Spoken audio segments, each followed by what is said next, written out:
hydrofield cuts through my neighborhood.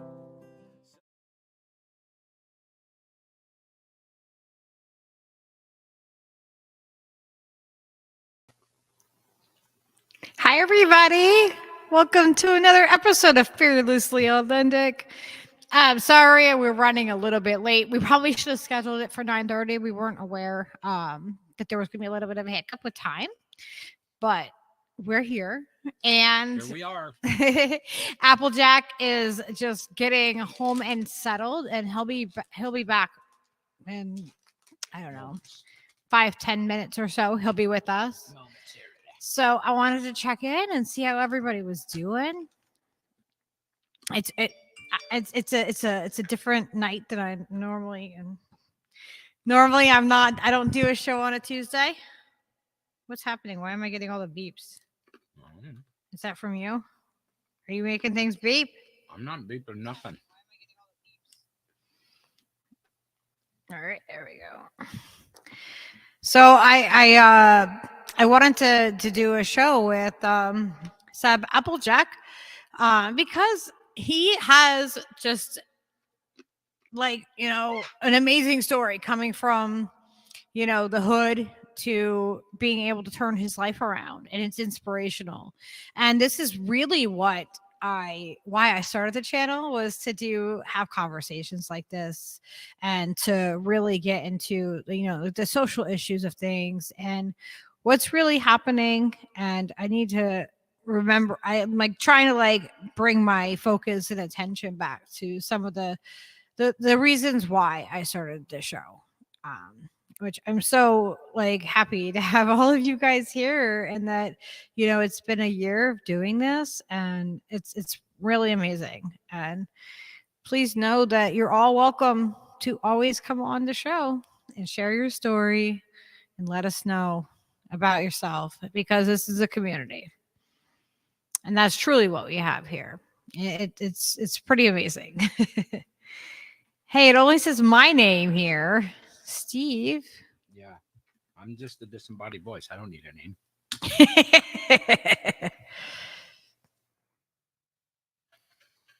And put in your name. Arose by any other name would wither and die. Okay, people. That was my worst Anthony Hopkins impression. Nice. Oh. There, I fixed the names. The beans. So let's see. Who we got with us tonight? We got Snow Leopard and Vicky. And Vicky was driving and will be back soon. Drive easy. Yeah, be careful. Miss Adams. Oz Whistles is here with us tonight. Hey, fam. And Drew, I hope you're doing well. Oh, says I'm going to do my best to stay awake.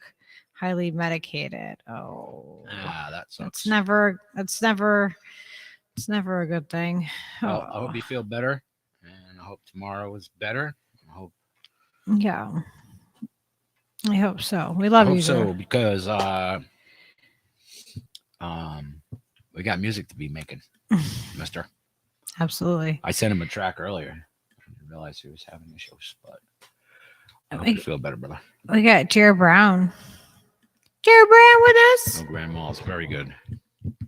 Jared Brown, Miss Kim, Oz Whistles, Roman Smith. Am I just too slow? Am I too slow for you, Steve? Yeah, I'm just trying. I work from the bottom. You go from the top. So we got Little. Got to get them all in the middle there. Little in the middle. Little in the middle. And Cirrus the Snow Leopards. Yeah, I said Cirrus. We got Kim. And Kim and Vicky Adams. And anybody else we may have missed. Saul, what's up? Greetings. And salutations. Salutations. That's so clever. Angela, you got a package in the mail. Angela has mail. Well, she will have mail in. You have mail. You have mail going out. Lucky the echo is on. Turn down the slider that's God next to damn the it. red one. I fixed it. It doesn't have to go all the way down. You have a little bit of it. It kind of adds a little, you know. It sounds like you're sitting inside a cardboard box with no reverberation at all. Drew said that lucky, he gets lucky. Lalas only mean occasionally. Oh, Oh, no. That's good. Wait a minute. Does that mean lucky is mean all the time? How did that? Because lucky is lucky. I'm confused now. Forget it. Apple. Exactly, Peaches. Thank you. Thank you for clarifying that. Rowan. It goes all the way up to 11. It's a bit louder. Yeah, Kim, just as I see you, this comment of you saying he's quiet. Yeah. And then what happens? He's not. That's all right, little. Just, you got one of them kerosene cell phones like I do with the pull start. You gotta, brrrn, brrrn. You know, if you want to send a text, you have to, it's mostly kerosene powered. It's like the wind-up record player. You know, we got a diesel one now. That some bitch. That'll play an entire Pink Floyd double album for you. On a tank full of gas. Vegan succubus. Vegan. If you guys missed the show that I did with Vegan Succubus and Ricky Rants and Savage Joy, you should go check it out. It was fire. Got a lot of things cleared up, I think. Yeah. At least for some people. Some people are still vastly confused, but what are you gonna do? Yeah. And we have another show that we have coming up. Where did you say you put a picture of it in here for me? Background. It's probably the last picture on the backgrounds. If you look. What was that ding from? The ding is from your tablet making dings. I'll turn it off. Lady Alex is in a Zoom. Oh, there it is. Okay, I had to take me out, but I'm going to show you guys what the show that Lady Alex and I are going to do on Thursday.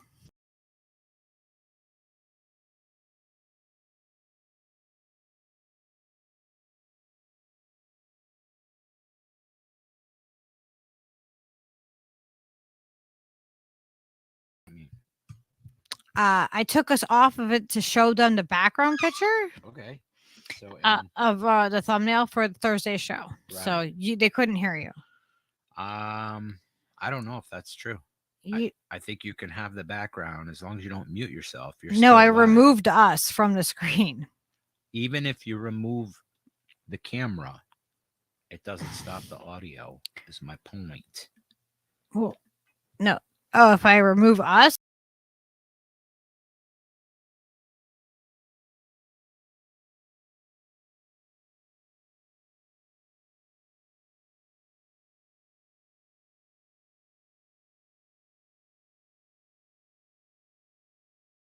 Laughing. Could you guys hear us when I wasn't on the screen? I don't know. Maybe I'm wrong. Hey, Lady Alex, I can't wait to do our show on Thursday. That's gonna be like, I mean, it's a heavy show, but it is a needed conversation to have. Because I think the thumbnail was very cool as well. Yeah, Elizabeth. Steve does all of the thumbnails. Wait, are you referring to something else?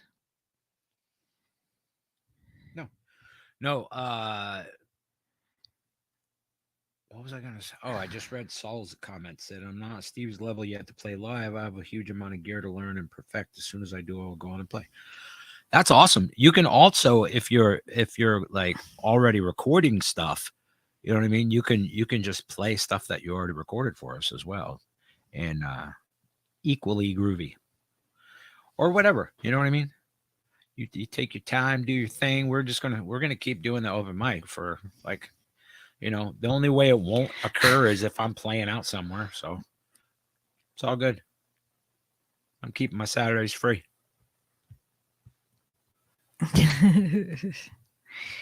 Norman, my dear, how are you, Mr. Retractor? See, but it's funny because I can still show your messages on the screen. And I don't know if you've retracted them already. Mr. Retractor. I know. He's quick too. Especially like in the YouTube chat. They just like, they don't even say message retracted. Sometimes they just like disappear. So it's crazy. Oh, guess what? Guess who's here with us? Do you guys know? Do you guys know? The reason you probably came tonight, you know, because this is a special show. I'm gonna set my alarms for There you are. Hey! Hey. How's the sound? You hear everything okay? You hear us? Beautifully. Everybody's in the chat because I can't see the chat. Yep. Yeah, we got people. Yeah. We got our peeps here. It is like a two device fucking thing, being in StreamYard and being able to see the YouTube chat. Yeah, I know. Like takes two things. Yeah, but then you have to make sure YouTube's muted. Yeah, so you know what I mean? It's like so sometimes it's less distracting though, you know what I mean, to not, you know, when you don't see the chat, because I get distracted from the chat sometimes.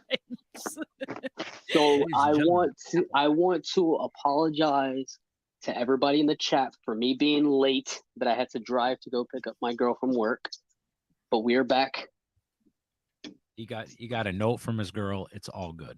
We got it cleared. Yeah, he got not it even cleared. getting detention or nothing. So yeah, no detentions or anything. No in school. It's all good. Don't Don't sweat. So I want you to give a little bit of a background of, like, you know, just your personal background, whatever you want to share. And, you know, do you want to go by Applejack on here? Is that what you want to refer to yourself? Whatever it is that you want to introduce, you know, and share. Because I don't want to ever share information that you know, that someone else doesn't want me to share, you know? No, I got you. Okay. So I'm Applejack. I'm sure a lot of you know me. You guys call me Seb a lot, but the Seb is CEB. That's 3 different streets of my hood. My hood is Essex Street, or the ESP, Essex Street Projects, and that's the E in CEB, which is an alliance between 3 different neighborhoods.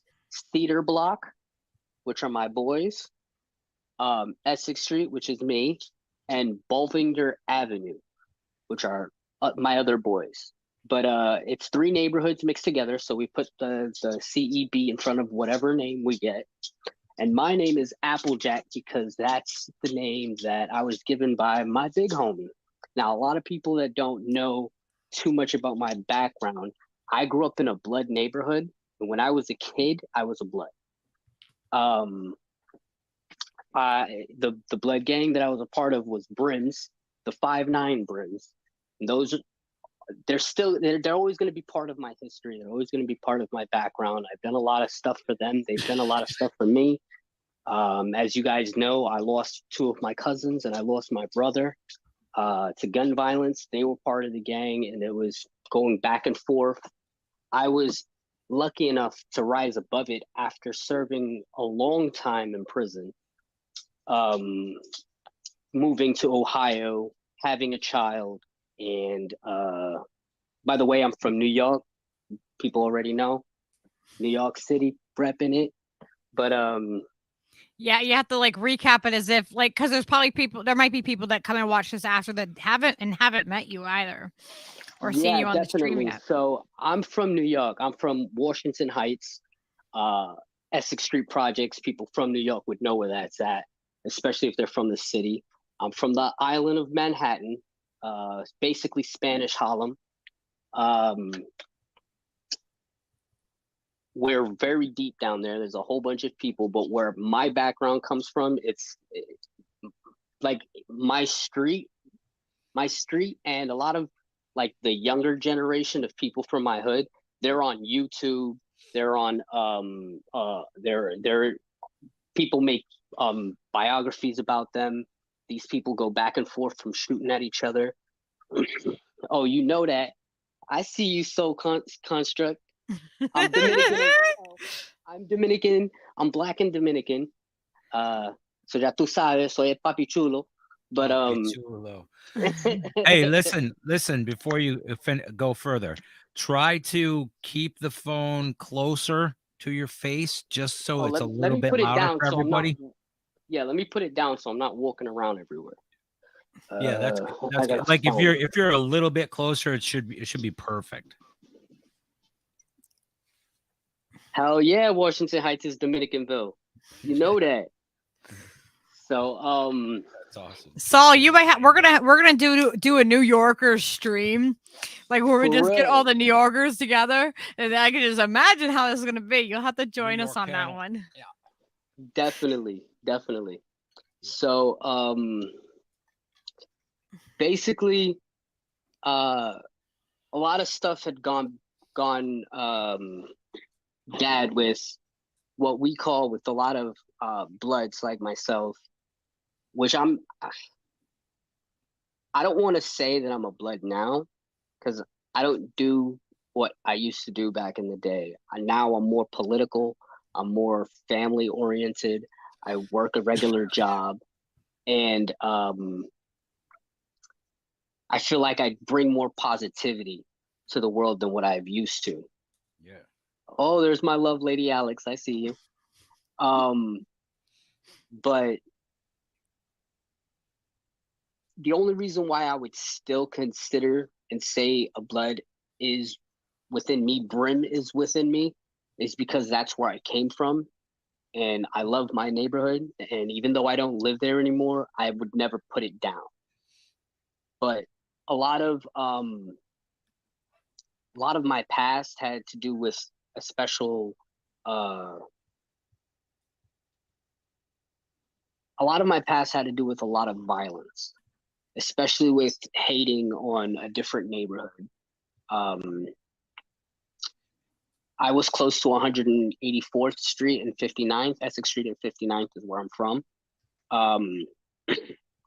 And if you go just a little bit a ways, 178th Street, they're all GDs. Bloods beef with GDs. We don't like each other. And especially the insane GDs, which is where I had issues with. A lot of them call themselves Black Mob. A lot of them call themselves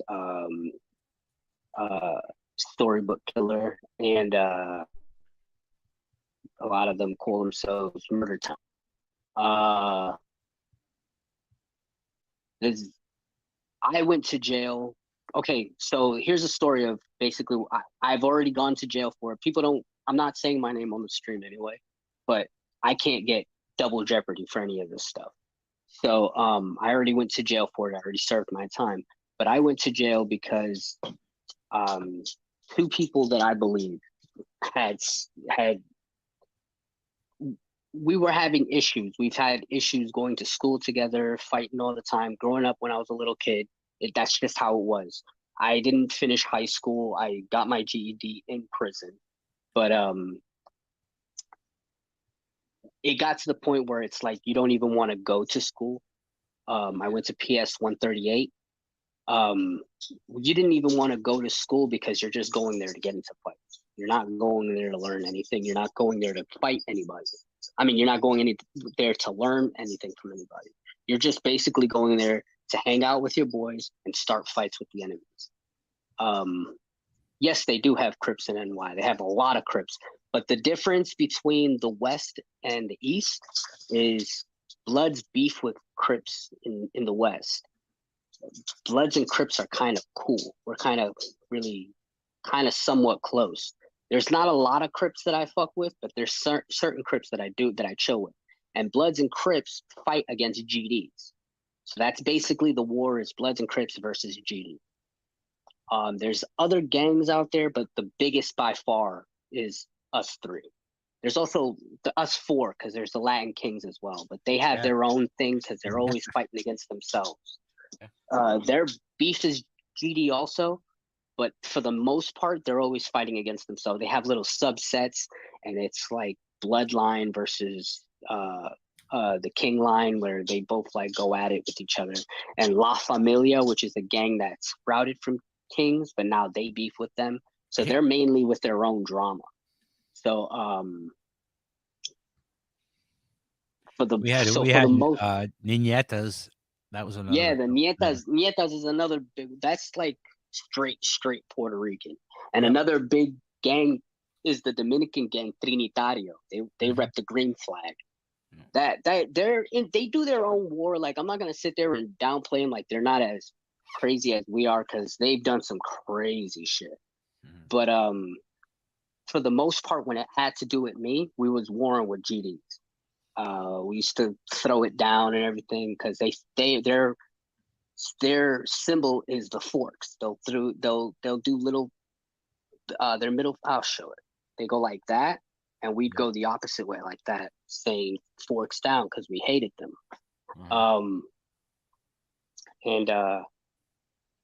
For the most part, it used to be just fist fighting back and forth. We'd meet each other on each other's blocks, start fighting each other, and it turned into gunfight. You know, it turned into stabbings and then shooting, and then now it's just everybody shoots, nobody wants to fight. Right. And it got to the point where a friend of mine, a really close friend of mine, got shot by these GDs. They're called insane GDs. And I had a really big issue with it. Yes, biker gangs are present in New York. You have the Hells Angels, and then you have their ultimate rivals, the Outlaws, and they go at it with each other. Like, those boys, they own like the highways. You have some like hip hop biker gangs, like the Rough Riders and the CEBAPPlejack, but the real ones are like the old school biker gangs, like what you like Sons of Anarchy type biker gangs. Yeah. That's basically the Hells Angels and the Outlaws. Well, and we know the Hells Angels because they're really like they've helped like be security for Grateful Dead lot. Yeah. So like Angels go back there's way long time. Yeah, these connections the are all, you know, when you're saying Hells Angels, we know exactly what you're talking about. I played their clubhouse in they're one you do not mess with. Yeah, Steve has played at their clubhouse before. They are imagine that. He's talking about, you know, fucking everybody shooting each other and shit. Yeah, I played for the Hells Angels. I'm just as cool. I'm sorry. Yeah. Applejack is a real. He's for real. That's why I was like, this is this is gonna be a good definitely. Story time. It's legit. I don't know if I can show it, if you guys can see it too well. Oh wait, hold on. But I got a bullet hole right here. Oh yeah, I see your hole. Oh yeah. I have another bullet hole in my stomach, and I've gotten stabbed in the back of my tricep. I got stabbed in prison. I didn't get stabbed in the streets. I mean, not my trapdoid, not my bicep. But yeah, I was shot 2 times, 2 different occasions. The first time I got shot, we were all hanging out at a house party where a bunch of GDs showed up, and 2 of my friends started fighting. Like, at first we wasn't starting it like it was supposed to. We're at a party, we're just trying to have fun. It doesn't matter who's there. But then a couple of my friends started beefing with a couple of their friends, and once your boys jump in, you gotta go, and you jump in or whatever. Yeah. And then they kicked us out of the house, all of us. By the time we got outside, all you hear is like pop, pop, pop, pop, like a firecracker. So we're just like, what the hell is going on? And then we noticed these guys are shooting little deuces, little 22. Yeah. And everybody starts scattering. And I'm running. And then I meet up with my boys like maybe 4 or 5 blocks down. And blocks are huge in the city. Like, one block is like a city block is different. Yes. Yeah. Especially in Manhattan. It's different. Yeah, they're huge. So we meet up probably like 4 or 5 blocks away. And my boy's like, hey, yo, bro, you're bleeding. And I'm like, no, I'm not. And I'm looking around me, and I see my entire arm is dripping in blood.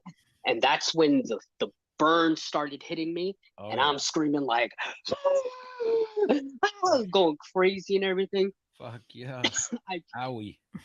I tried to tough it out for a few days, but then some of the boys thought they got scared that it would get infected, so eventually I had to go to the hospital. I got really freaked out because I thought once I showed the gunshot to the hospital, they were going to call the police and Right. get and I would have to answer questions and stuff like that. But You needed a Lady Alex to be your nurse. I know, right? What the hell? He's like, wait, why didn't I know you then? I know, this is bullshit, Lady Alex. Where were you, Nurse Ratchet? Damn it. For real. But I got lucky. The bullet got stuck onto my wrist. It didn't break my wrist though. The bullet just popped there. They took it out. They hit me with some blood. Oh, it was still in there. It didn't go all the way through. Yeah, it didn't go all the way through. It got like I have an entrance wound, but no exit wound. There's no exit. Holy shit. So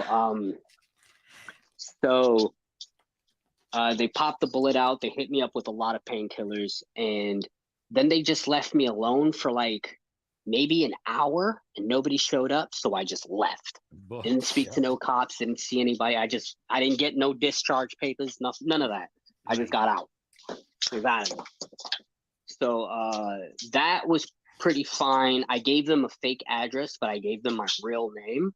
Oops. So I figured things would get really crazy and they would end up looking me up and give my name to the police, but nothing happened. I never got approached about it. They never looked for me. I went to school. This is like close to, I believe I dropped out at 17 or getting close to being 17. And I was still going to school when I got shot in the arm. But when I got shot in the stomach, I think I was 20, just turning 20. I remember because I believe it was at 22 that I got locked up. So right. I believe I was 20. I was hanging out with my cousin Funda, R.I.P. We were walking down the street, and I don't know if you know this, but people in the hood in New York, we use Twitter like a lot, but it's like not like how I use Twitter now. It's not like all these politics and talking shit to these people. It's everybody from the hood has everything, and we basically say what we're doing or whatever. Right. And my cousin Funda said where we were at, saying that we were hanging out here, where's the homies, and this and that. And somebody picked up off of his tweet, and a car came up, started shooting, shot my cousin 4 times, hit me in the stomach. I survived, my cousin didn't. R.I.P. Funda. We made a bench with his name on it and everything for the hood. We did a big mural for him. He got shot twice in the chest, once in the head, and once in the leg. That must have been horrific to experience that. Like, just to be there, and did you get like survivor's guilt from that? Like, you know what I mean? Like, I survived and he didn't. Like, no. Basically, what happened was it was more like, now I have more of a reason to hate this side. Right. And I have more of a reason to. It just reinforced it for you. Yeah, it was more like I gotta hurt this side more. Like it's not like a singular person where you're just like, oh, this person killed my mans, so now I want to kill them. It's like anybody who comes from his neighborhood has to catch it. Yeah. There's no face to it. A body drops, then a body's gotta drop. Right. And that's just how it is. Yep. And then it's just a perpetual cycle of that, right? That's like it just keeps happening and keeps happening until, like, when is there? Until there's like, saner heads to go, you know what? All right, we've all killed each other fucking long enough, and let's move on, or whatever. Some kind of thing usually happens in that way. It's a lot of self-inflicted trauma. Yeah. That's the issue, though. I feel like there's so many people that got lost, especially now, that it won't never end. It won't never stop. We had rappers like Mano, Jim Jones, Dave East, rappers like Cameron, all have a big meeting and bring a whole bunch of people from both sides to get together and talk about it and try to get this whole fight to be over. Right. But now we got younger heads and we got people that lost people that just they won't let that go. They can't. It's like, I'm never gonna talk to this side. Fuck that. And even if it's the older heads or the OGs that are sitting there saying, "Hey, yo, this war's got to stop," the younger people are like, "Fuck that. I'm not listening to this." Yeah. What are you Fuck that talking old about? These fool. people killed my man. Like, you ain't telling me nothing. You know what I mean? So it's like, at the end of the day, they just like, okay, I'll stop it. I'll stop it when I'm able to kill all of them.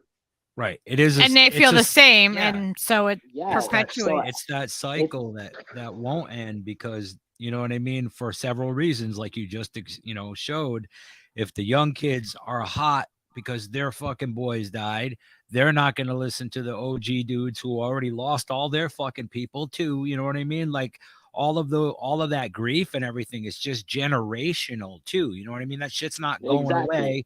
Exactly the same way the Palestinians and Israel. You know what I mean? That shit is fucking deep. It's not gonna just stop.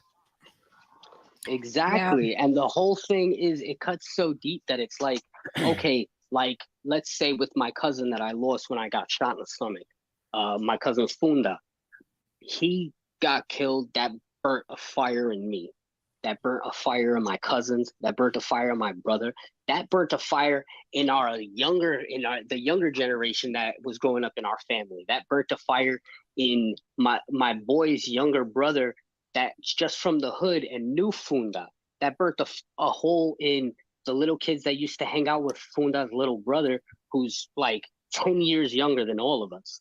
And his friends that hang out with him because they see his younger brother's in pain. They're in pain now. Now they all feel like, nah, fuck that. We gotta kill each other. We gotta take these dudes out. I'm trying to build a name for myself. And that name is, these people came and got me, but then I got them. So they know what's up. And because I mean, just from like living and being in that kind of like just not necessarily your neighborhood, but just being in neighborhoods and being in like housing projects and stuff like that around the country, because I've lived all over.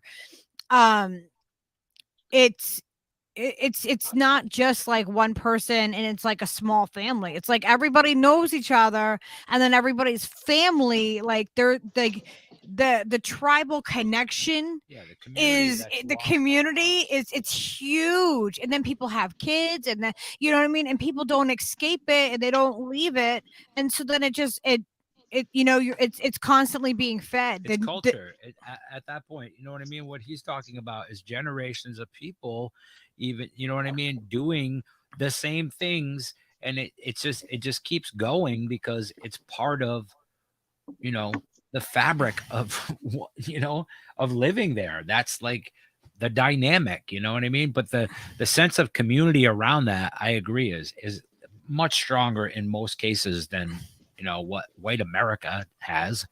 It's just not that same kind of thing, where people are fucking tight and will have your fucking back, that kind of thing.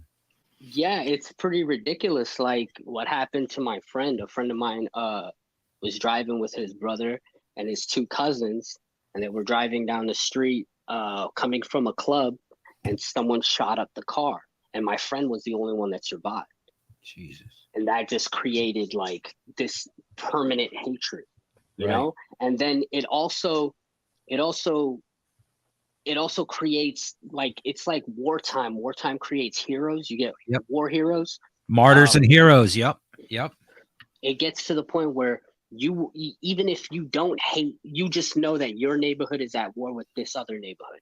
You don't hate people in that neighborhood per se, but you know that if you score on these people, if you kill somebody, the hood, maybe the world doesn't know you did it, but the hood knows you did it. Right. And you become a serious, like your name gets up there. You get bigged up. Right. Hustlers that are selling drugs and making money, they give you money that be around. Yep. They hook you up. You're taken care of, because you become a star. Right. You become like somebody. It's So celebrity and absolutely, dude. It's prestige, just like everything. Any other community has, there's things that are supposed to exist, and that's one of them. And I see echoes of this just in our society in general. Like, like that is like a very like, you could look at it and you can kind of like zoom in on these different neighborhoods and see how the community works and the dynamics of it all. And then if you pull out from that, you can go, yeah, and I can see the similarities and how people are reacting in that same way. So do you think it's like just inherent that's what I mean? That's who we are, is we're very tribal as humans. The whole thing is like, when you think politics about people in the hood, and you think about how people like world leaders would be like, oh, the violence needs to stop. Mm-hmm. These people in the hood, the way they look at it is they're like, you guys are bombing people in Somalia. Yeah. You guys are starting wars in Ukraine and Russia. You guys are destroying Syria. Look at what your guys are doing. Don't tell me about what we're doing in my hood. At least I'm in my hood. I'm protecting my people. Yep. I agree with that so much, bro. That's the sentiment, because if you look at it, that's what they do is, people, you lead by example, right? And that's what the fuck is happening. There's no other way to describe it. Like, you lead by example. Our government is like the most heinous, most corrupt fucking system ever created. And it's awful. So of course people are just going to emulate that and handle and solve problems that way. You know what I mean? That's what they're shown. That's what they do. That's what people are like, just ridiculous. I mean, you could see it during the pandemic, just how eager they are to follow rules and be fucking governed. It's twisted. It's the same thing with the police. When the police say, hey, the violence needs to stop, bro, you guys are just as violent. Yes. You guys kill just as many. Yeah. You know what I'm saying? So it's like, you can't tell us nothing. And then the crime rate goes on, and they say a lot of it is black on black crime.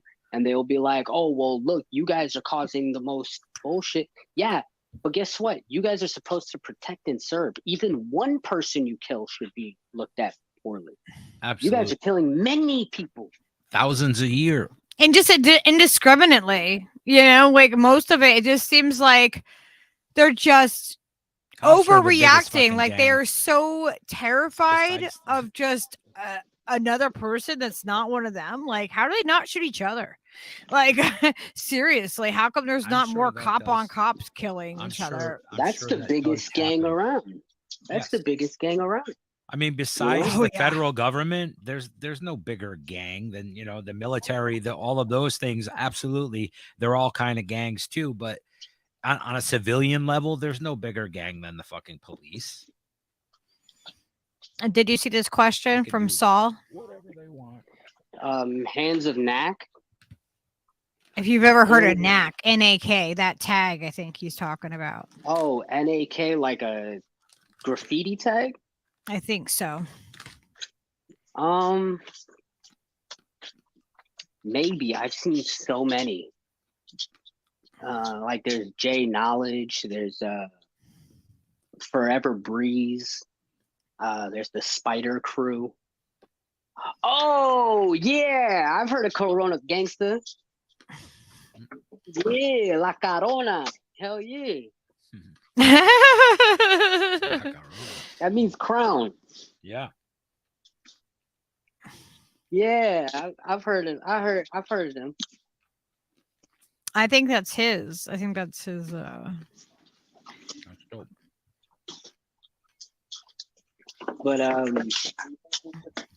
But yeah, so a lot of it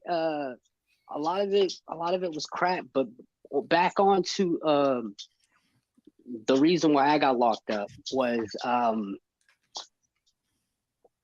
when I got shot, my cousin died. My other cousin my other cousin was murdered by somebody that I knew from the other hood, and I decided that it was my turn to get my wings.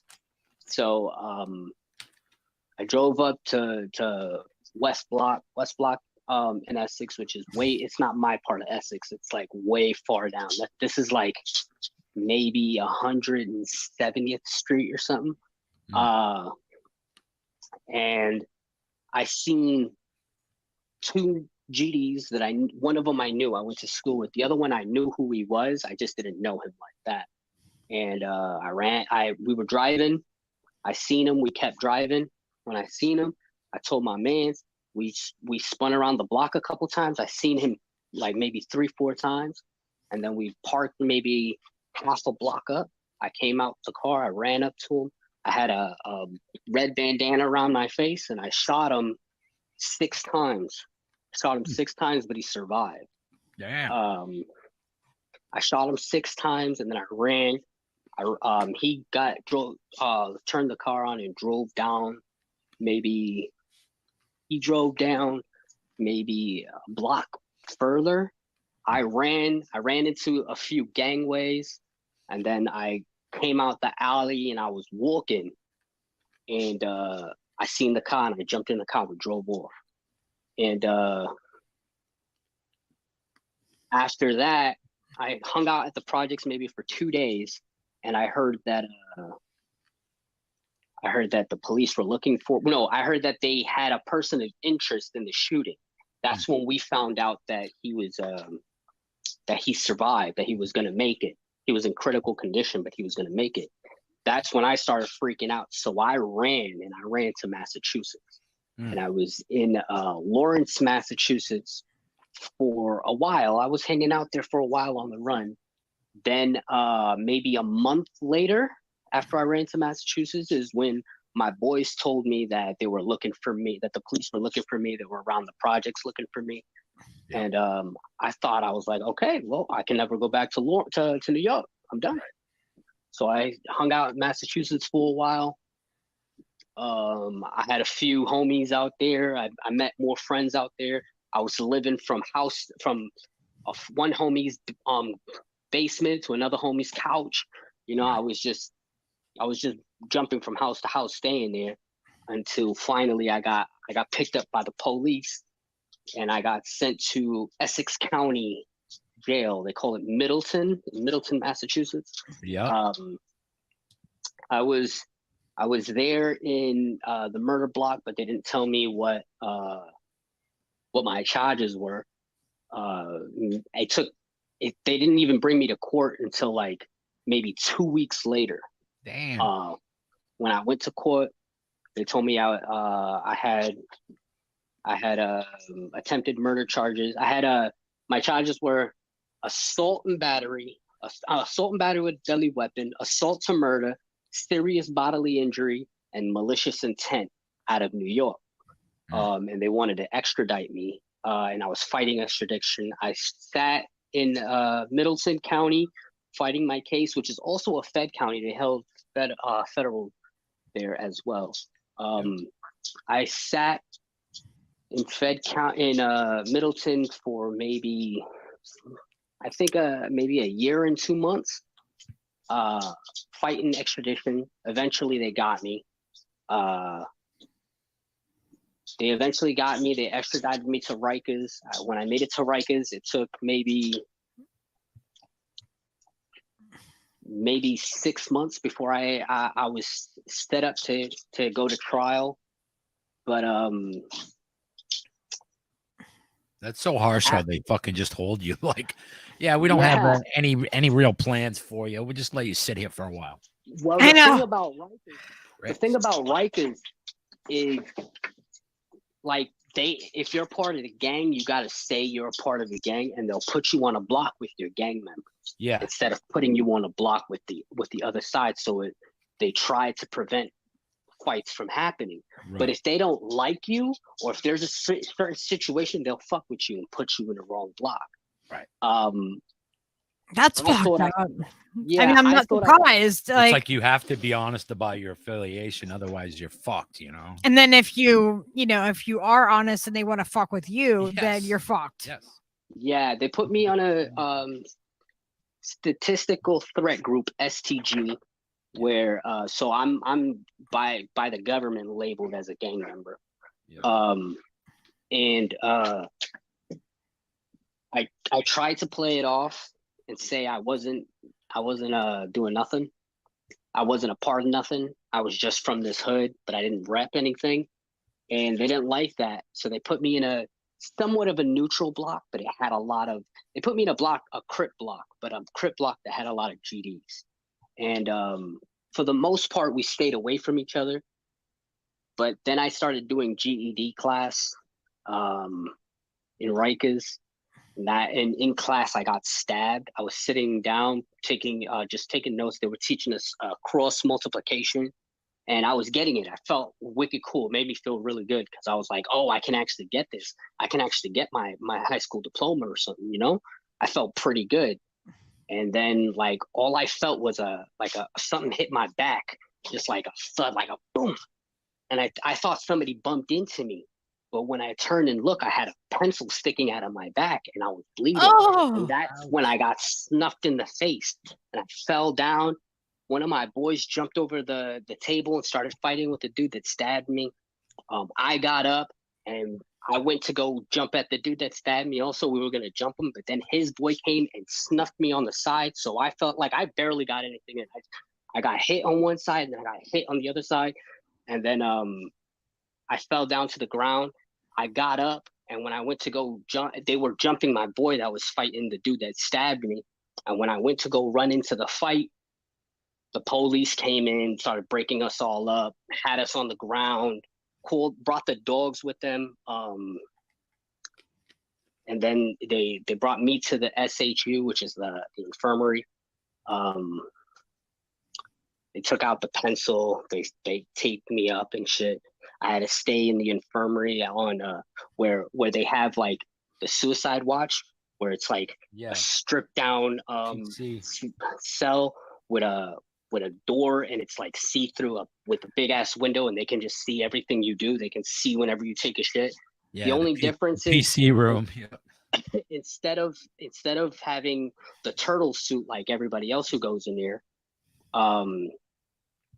I got to wear my regular clothes. I got to have the jumpsuit. But they changed my color from there. Because when you're there pre-trial, you're an orange. Brown is when you're already labeled. I mean, when you're already sentenced. Yeah. And white is if you get a job in there, like if you work in the kitchen or something like that. And then highlighter green is when you're labeled as a gang member. So they switched me up. They labeled me. They put me in highlighter green suit, so I couldn't wear my regular orange pre-trial shit. Then I was getting ready for trial. I was freaking out because I found out from my discovery that the guy I shot survived, and he was snitching on me. He said that he's seen me straight up. He told me that he got down to the type of gun I used. Like what? He literally was just telling everything, singing like a bird. Holy shit. I mean, he was a gang member too, right? Like, yeah, that's the whole thing. Like against that's against like that's against like what the code. I mean, that was not code. That is snitching.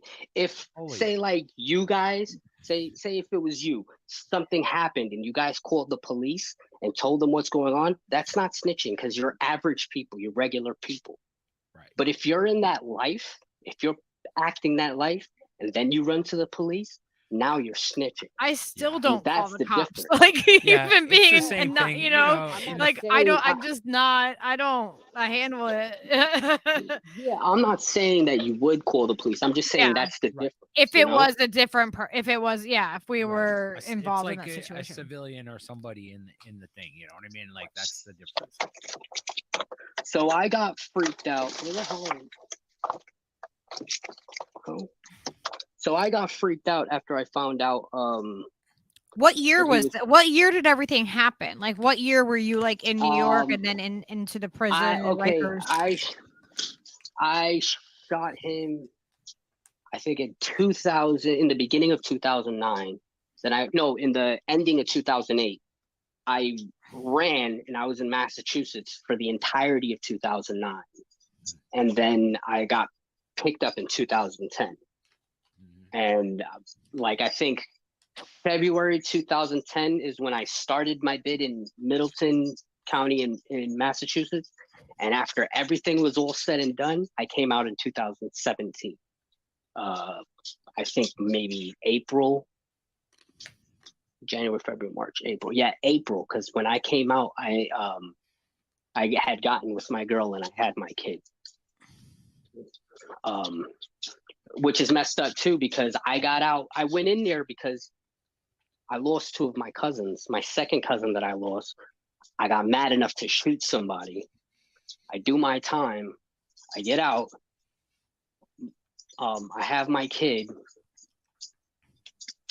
No, I got out maybe, I think earlier than that, like almost 2017. Because she had been pregnant for 9 months, and she had the baby in April. April 13th, it was Friday the 13th. She had the baby. Wow. And then 2 days later, April 15th, my brother gets killed. Man. So it's like I have pictures of my brother holding my son when he was first born and everything, and then my brother gets killed.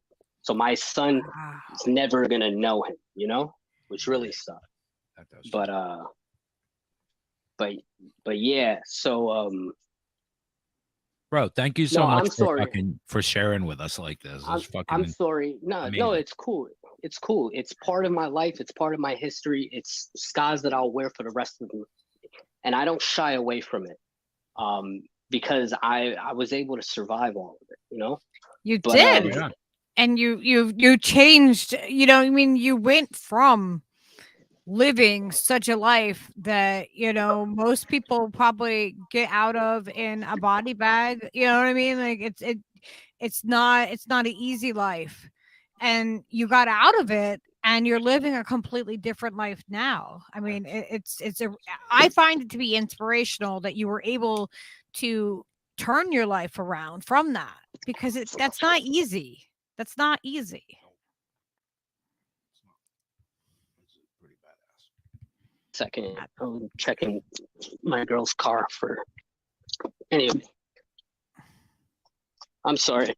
I had to run to the car and I'm like still on the Wi-Fi. But yeah. So for the most part,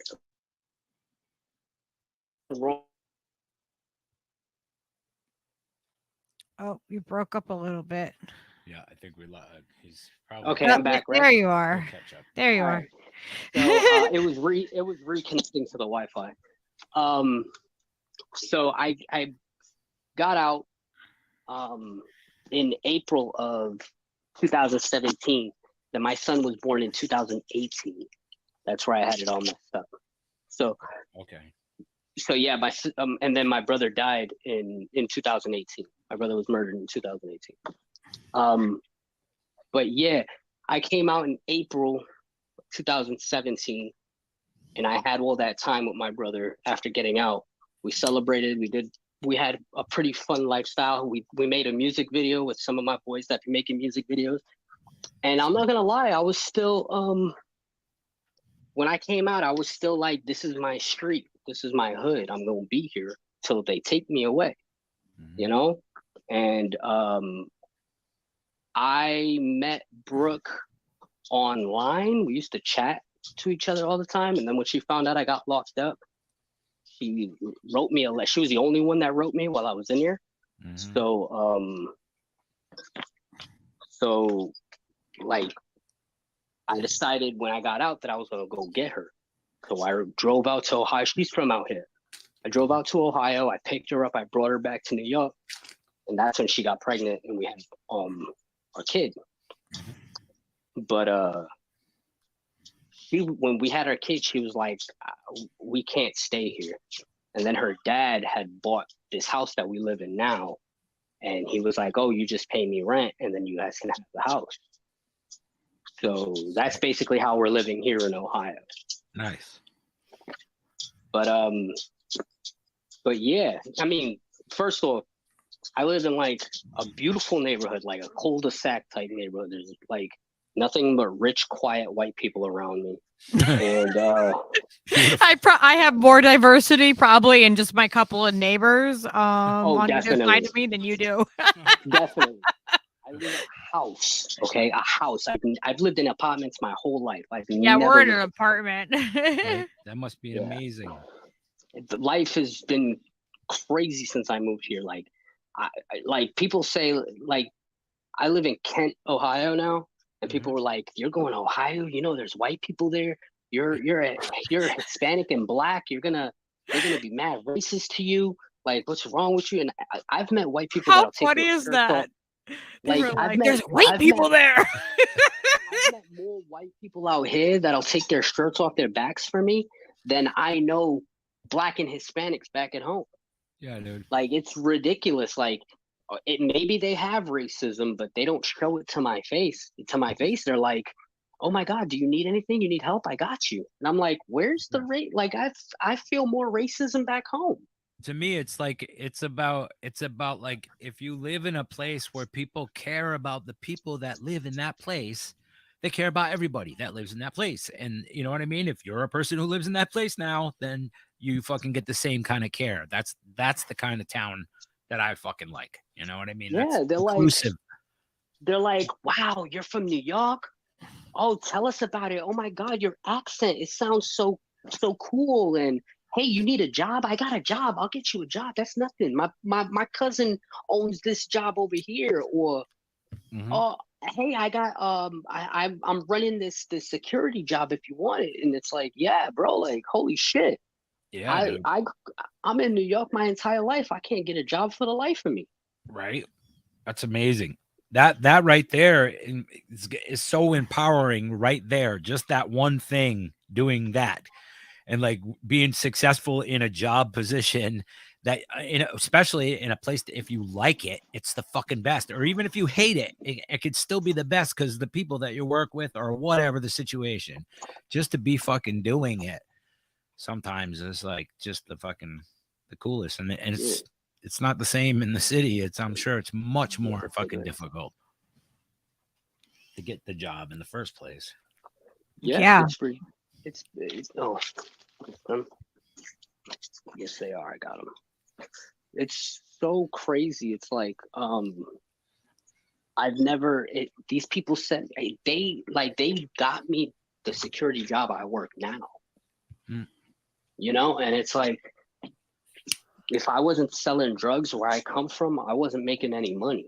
Right. If I wasn't putting on for the hood and making the drug dealers be like, "Oh, this kid is really about us and is really gonna look out for us and he's really gonna shoot if shit gets sour," they would have never threw me a couple dollars, you know? Right. So it's like they sustained me when I was there. But now that I'm here, these people taught me how to fish so I can catch fish. You know, Yeah. Instead of giving me the fish, they taught me how to fish. Yeah, man. Fucking it's so crazy. It's inspirational that you were able to do that. Like, yeah, just that, and that you were able to get that people aren't judging you based upon, you know what I mean, the past that we were handed. Because we have to remember, you know what I mean, we don't get to choose. We don't get to choose the nationality that we are when we're born. We don't get to choose where we're born. We don't get to choose our parents. You know, like, these are all things that we don't get, you know, like, there's a lot of things it is what it is. The cards are dealt, you're born, and that's what you got. So, you know, for others then later in life to lend you that support when you needed it, that's amazing. You know, it's just dope to hear a good fucking come up story and to see you being through all of that fucking trauma and still, you know, be a fucking positive person and working hard at fucking making shit fucking good. That's beautiful, man. It's just right on. Yeah, and yeah, like it's an inspiration to me. Like, it just it's such it's trauma filled and just such such a heavy experience that you went through. Many experiences, like over and over again. It's a huge change, and I gotta work hard at it, because I know that even though I'm in a different place, I can still bring that same mentality with me. Oh yeah. Definitely. And it doesn't matter, like, I could be out here robbing and stealing and still bring New York here to Ohio. Yeah, but yeah, you're like, I can make this New York. Yeah. Yeah, I'm sure many motherfuckers have and do, but it's just it's inspiring to hear you fucking, keeping it real. If I do that though, and not trying to be a fucking straight up G, I wouldn't be able to be a role model for my kid. And that's the one thing about moving here, is that my kid doesn't have to grow up in that neighborhood, because that neighborhood creates like cold motherfucker. Yeah, dude. And yeah. So you're able to break that cycle on top of it, which is huge, because not everybody gets to do that. Not even everybody like even wants to do that. Yeah. You know what I mean? Like that experience, all his experience, you can take that wisdom of the things and all the different things that you learned on the street and apply them and show them, show your son how to fucking, not to be a sucker and not to be a mark for other people, and be aware of, and all of the things. Yeah. And there's like drill rappers and crews that make music. They're not really in the industry, but they make music videos and post them on YouTube. And there's this YouTube channel called I think it's Hip Hop Daily, or it's something like that. And they literally did a documentary about my hood. About about my hood, and like people from my hood, some of the younger generation, and the craziness that's happening there. Yeah. Like, they sit there and talk about how so many rappers are dying nowadays. And I can send you the link when I get off of this. I'll send you the link about people from my hood and shit. Sweet. Hell yeah. Yeah. We'll put it in the description and stuff. Yeah, that's really cool. All right, Peaches. Peaches is like apple's on. I love Apple. Yep, Apple. Oh my gosh, the cutest thing happened today. I was at the store and this little girl sees Leo in the cart and she's like, dog. And I mean, she must be like 2-year-old, this like little 2-year-old. She's so cute. And like, he's like, what did dogs say? And the little girl goes, Apple. I was like, my bird says everything is apples too. It was so cute. and that's the beauty about it, is because like when I was there, I surrounded myself with people from my hood, my homies, but I was basically at their mercy. I wasn't really making that type of money. They were making that type. I could be honest about it. I wasn't rich like how I wasn't hood rich like how people is, you know what I mean? Like, I wasn't making that I could get my hands on guns all the time. I could get my hands on, like, I had some jewelry, but I got hand-me-downs that people gave me, or I got money that people gave me, or weed that people gave me. We used to drink a lot of lean back then. So like I used to drink lean all the time that people would hook me up with all the time. So explain what that is, just because I don't know if everyone's going to know what, all of the terminology. So lean is a mixture of soda, preferably white soda, clear soda. Like a Sprite or something like that. 7-Up or something, or Sierra Mist or something like that. It's that mixed with cough syrup, narcotic cough syrup, like promethazine. Yeah. or codeine, or what we used to have was liquid Roxaset, which is liquid Percocet, basically. Yeah. And we would mix that. We would mix Oof. that. It's like a reddish syrup. We'd mix that with Sprite, and we called it Eastern Pink. Nice. And we would drink that all the time. It would get you two ways. One, we called it lean because it would have you leaning sometimes, you know. Yeah. But Hell yeah, have you I leaning. love that Have you you called it fold that it for over. that reason. Shit. Yeah. or we called it, like, whenever you were high off of it, we would call it sleepwalking. Like whenever you're like we would be like, oh, check out dude, he's sleepwalking. Like I've seen people on that shit holding the wall saying the world won't stop moving, the world won't stop spinning. You know what I mean? Like I've seen some fucked up shit on it. Yeah.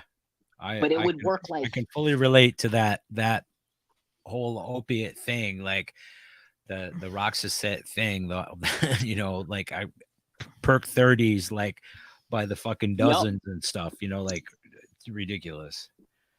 They will make you lean. That's very true. Yeah, and like it was like Xanax. Xanax was a huge thing that we were crushing up Xanax and snorting it like coke, like if it was cocaine. Yeah. Same thing with regular Percocet, Perk 30s. Crush them up, snort it like it was cocaine. And and basically they make you nod. Yeah. Basically, it would put you in a mode where you're down to do anything. You're not hurting from losing your brothers or losing your fam or losing your boys, emotionally and physically. Yeah, you like just it gets you both. It completely like takes you in an outer body experience. It's like an outer body like experience, or where you don't mind being in your body experience. Like you're like, I don't mind being in my body right now. You don't give a fuck about it. They'd be sometimes like when I shot dude, I was dead. I was stone sober. But for the most part, like if we was going to shoot up the hood, or we seen somebody and we were gonna shoot them up, like we would get fucked up first, because it's just that level of fuck it where it's like you're not scared to do something. Because I'm telling you, when shit hits the fan and it's ready to pop off, like there's, what do they call that? Butterflies in your stomach. Yeah. Like it's like you're shaking. And you're trying to amp yourself up to do shit, but it's like you can't even aim properly. Like your hand is everywhere. And once you do that fuck it, you're calm, right? You know, and you're ready to get whatever done.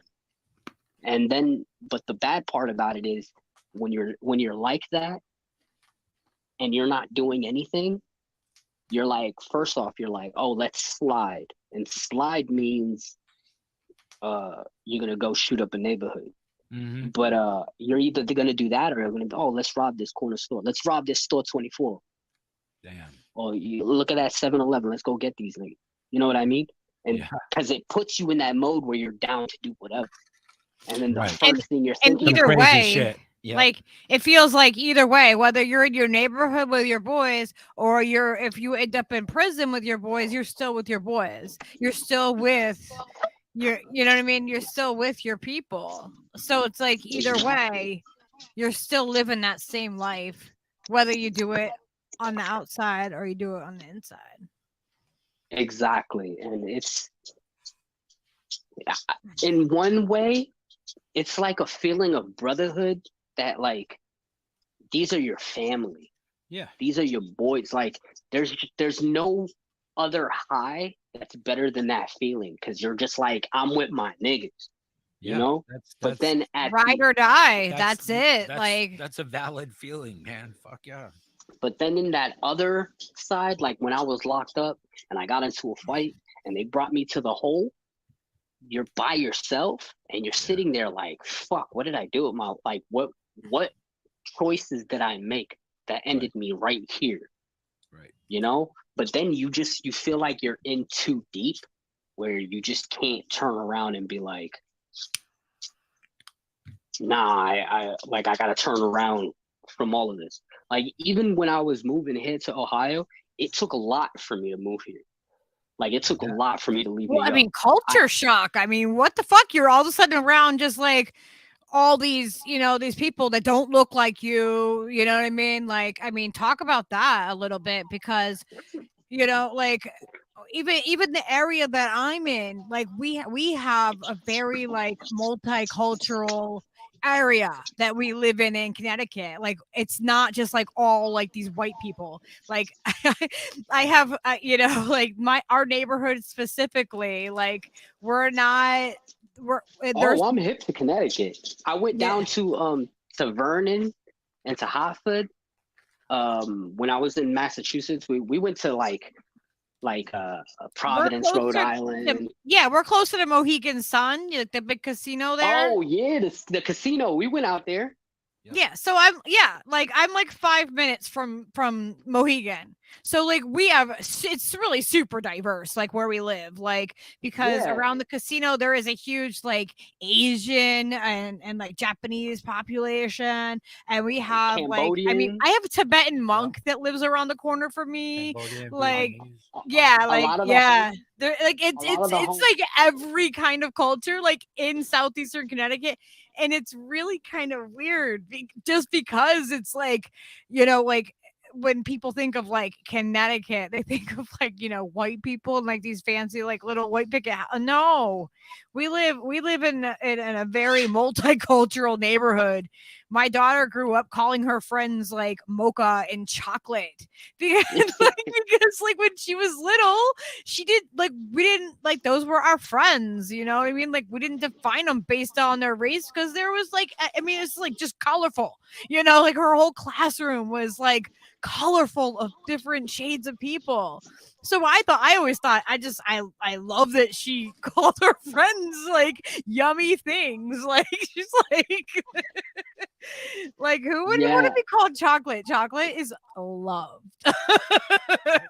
It's messed up though, because like the whole like I'm hip to first off, a lot of the gang members when I went to Massachusetts and when I hung out in Connecticut for a little bit, like they weren't Black and Hispanic, even though that's a huge Hispanic area.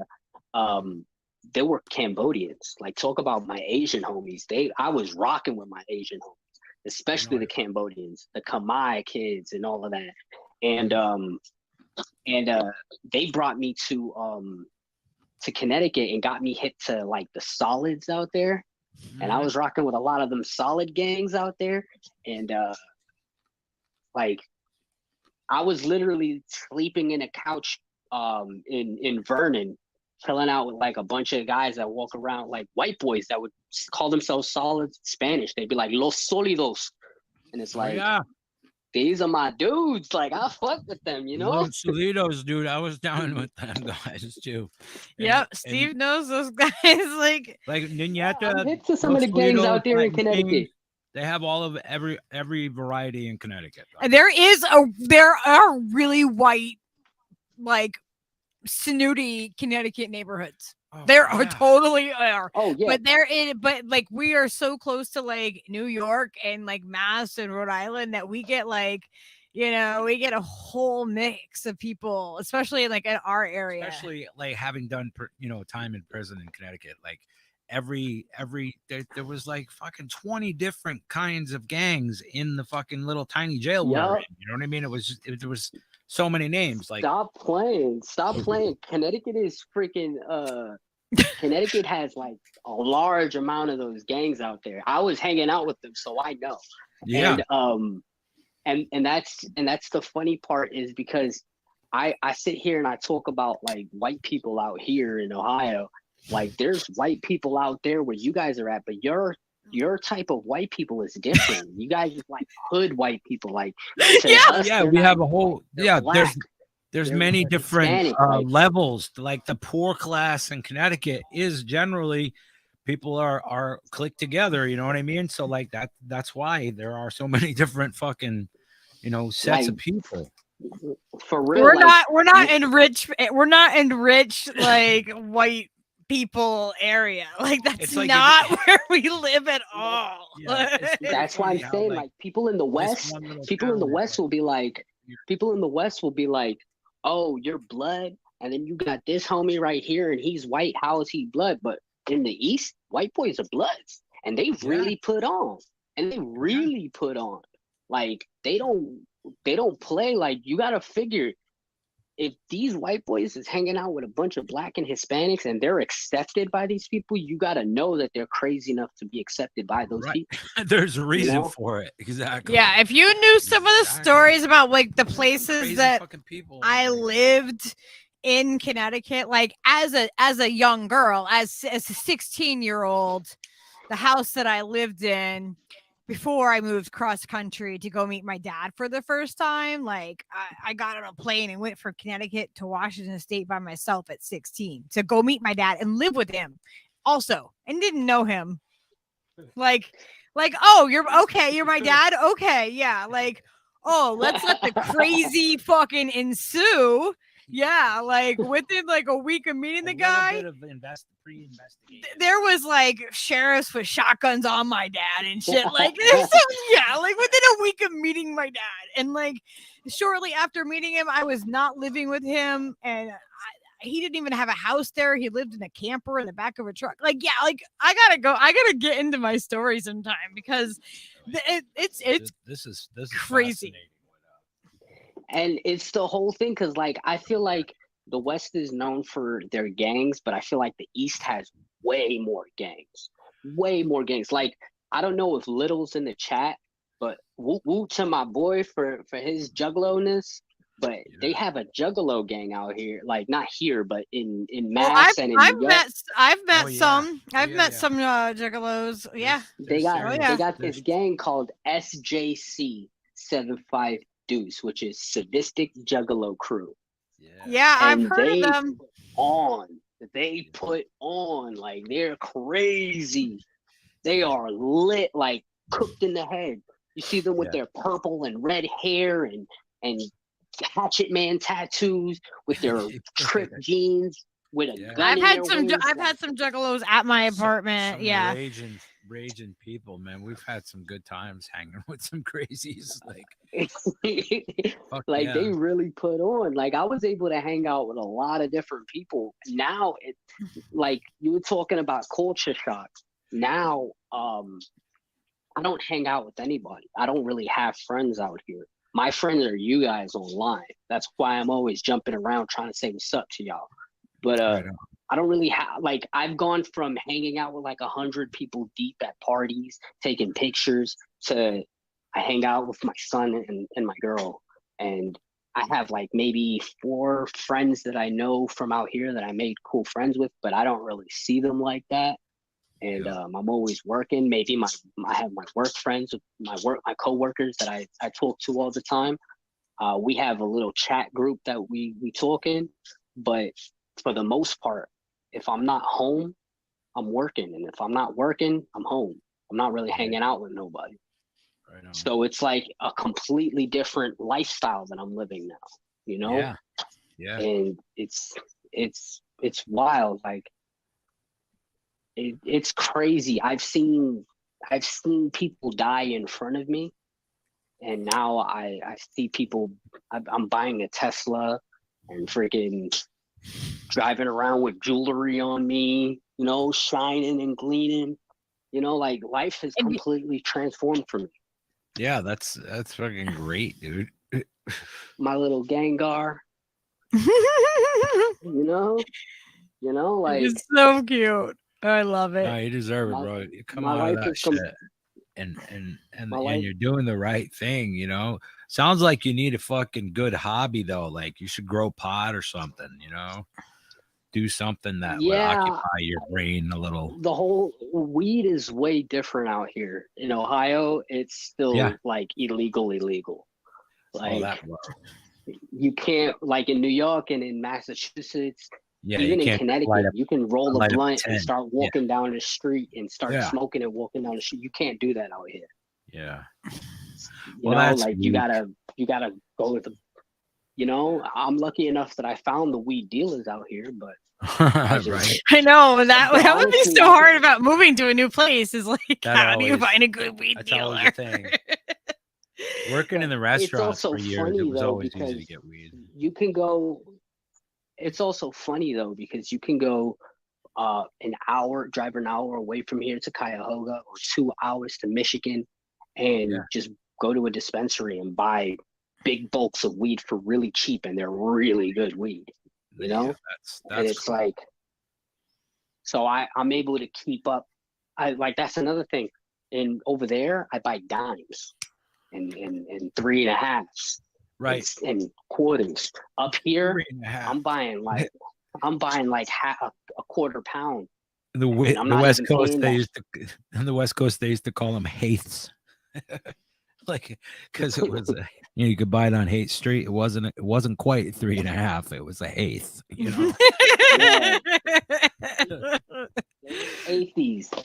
That's what we used to do. Like, whenever we were just chilling, we'll buy a 3.5, we'll buy a little eighth, and we'd just sit there and smoke all day. And we used to make that shit last. I mean, we would smoke mad blunts, but we would make it last. Now I'll go through an ounce so quickly, and I'm by myself. Mm-hmm. You know, my girl she smokes, but she doesn't really smoke like that. So it's mainly like me, you know, and I'm just going hard on it. And that's another thing. Everybody out here, when they do smoke, they smoke out of bowls. And where I come from, we call them glass dicks. Yeah. That's funny how that works. Like, she was on earlier. You guys didn't get to see. Tell Little, my bad, bro. She was on earlier. She's laying down right now, but I had to go pick her up from work, and we got to say hi to her and shit. My bad, bro. She's downstairs sleeping right now. But yeah, that's why I was saying, life's completely different now. And it's a lot better for me in some ways. In some ways, I do miss hanging out with my boys, but I still get to like video chat them and say what's up to them. Like, I'm not hiding from them, you know? Like, I still get to speak with them and everything. I haven't cut my whole life away from them, but I just don't get to see them face to face like that. I've had 3 friends drive down here and hang out with me, stay in my house for like a few days, and then drive back. But it's sick. Like an 8-hour drive to New York, you know? Yeah. So it's a crew. It is a long drive. Yeah. Yeah, you know, so it's kind of tough. But for the most part, it's just I'm not hanging out with anybody like that, you know? And I'm willing to take trips too. It's just that I really love my job. I really love doing the security work. I just hang out all day. Sometimes I'm in the security vehicle driving around the parking lot with my lights on. You can get weight in Cali so cheap now. Yeah, I'm not driving to Cali, bro. He's complaining about 8 hours. Come on. Yeah, I'm still like, I know they call this the Midwest, but I'm still in the East Coast. I'm not driving to Cali. Even though I'm close to Chicago, I can go to Chicago in like 3 hours and pick up some crazy buddies.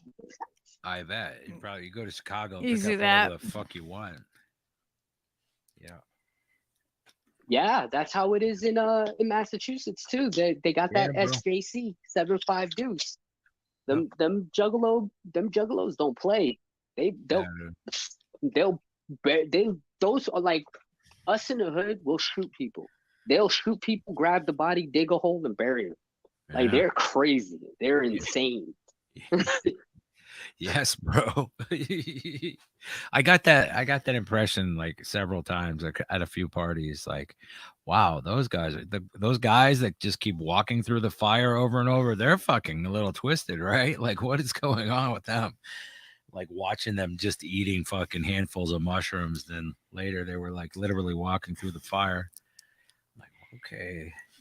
Yeah, like they're twisted. Yeah, yep.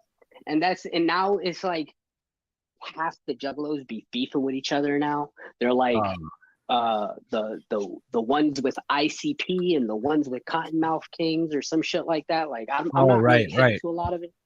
Right. That makes sense. There'd be rivalries, because the rivalry always works in rap music, whatever. You know what I mean? I guess there was like a split with like Psychopathic Records and some other record label now they have and stuff like that. Yeah. Yo, Little, don't be worried about no Chicago, bro. Chirac is pretty cool. Like I got a few homies up there too.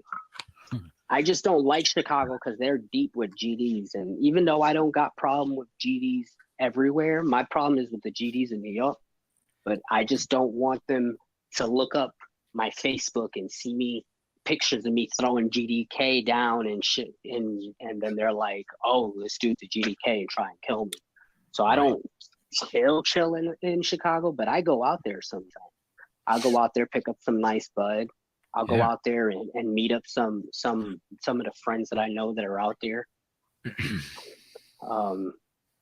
But yeah, man, like it's funny because when you're in that gang life and you meet gang members that you're not at war with, you get to meet a large, like you get an in, you get like that foot in the door where you get to meet other gangs, and they'll take you in and they'll introduce you to all their other members, and then it's like a whole different civilization of people that you would have never met in your lifetime.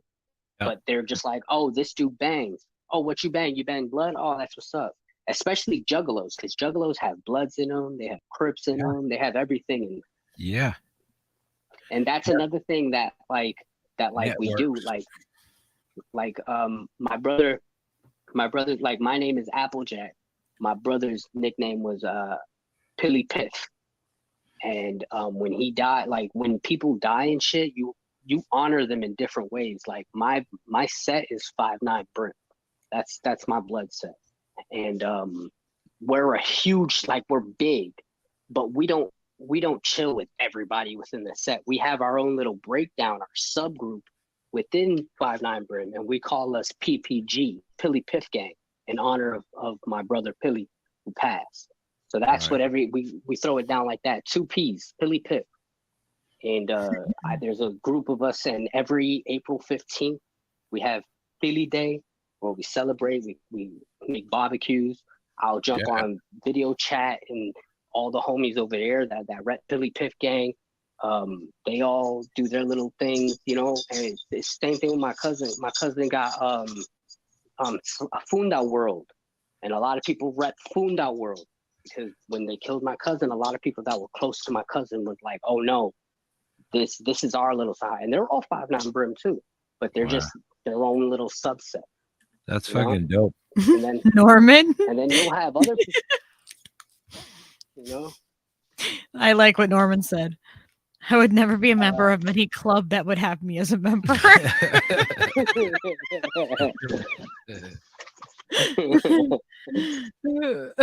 Yeah, you know, but it's never like, oh, I mean, sometimes you get some stragglers that are like that, but for the most part, it's never like, oh, I want to be a member of a gang, or, oh, I want to join this. How do I join?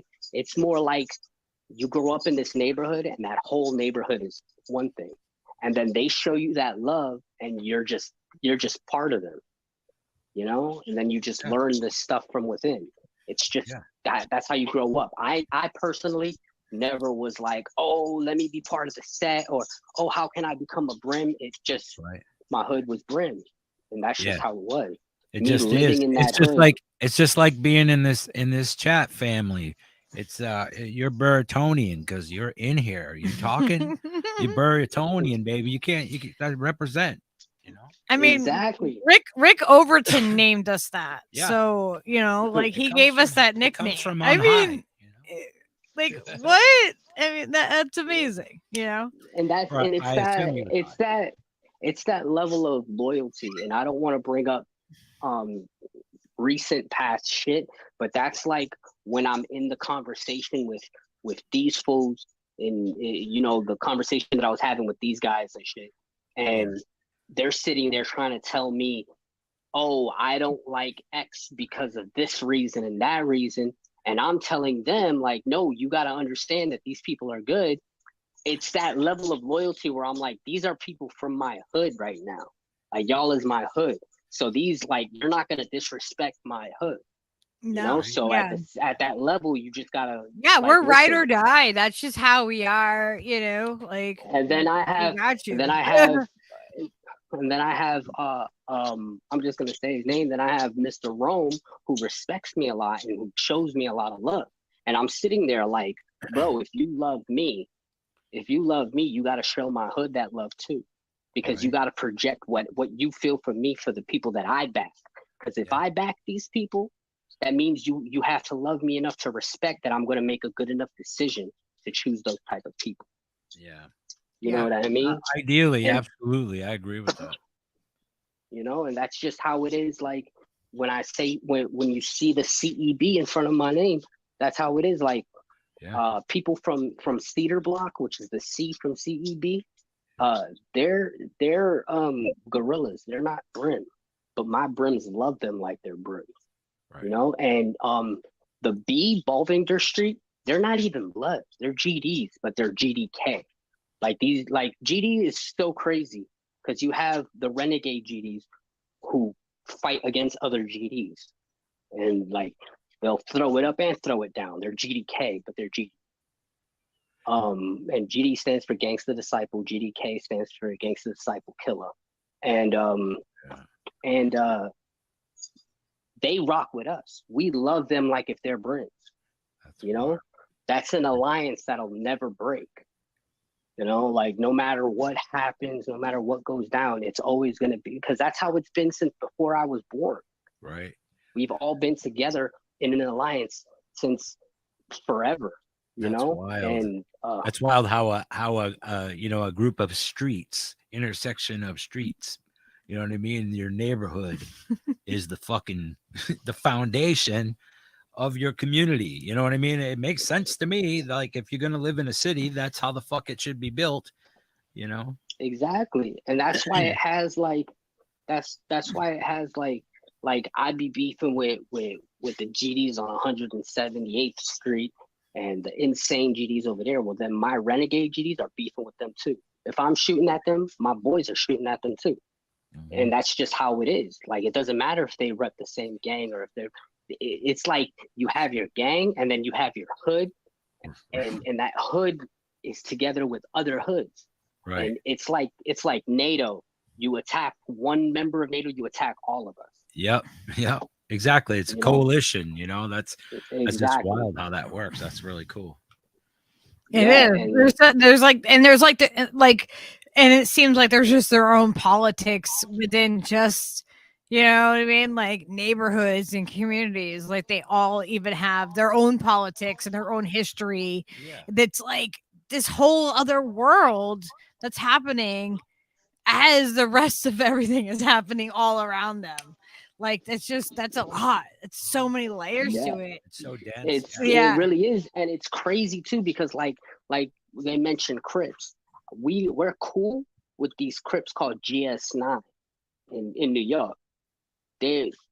But we beef with these Crips called 83rd, 180 not 100 83rd Street Crips or 83rd gangster neighborhood gangsters.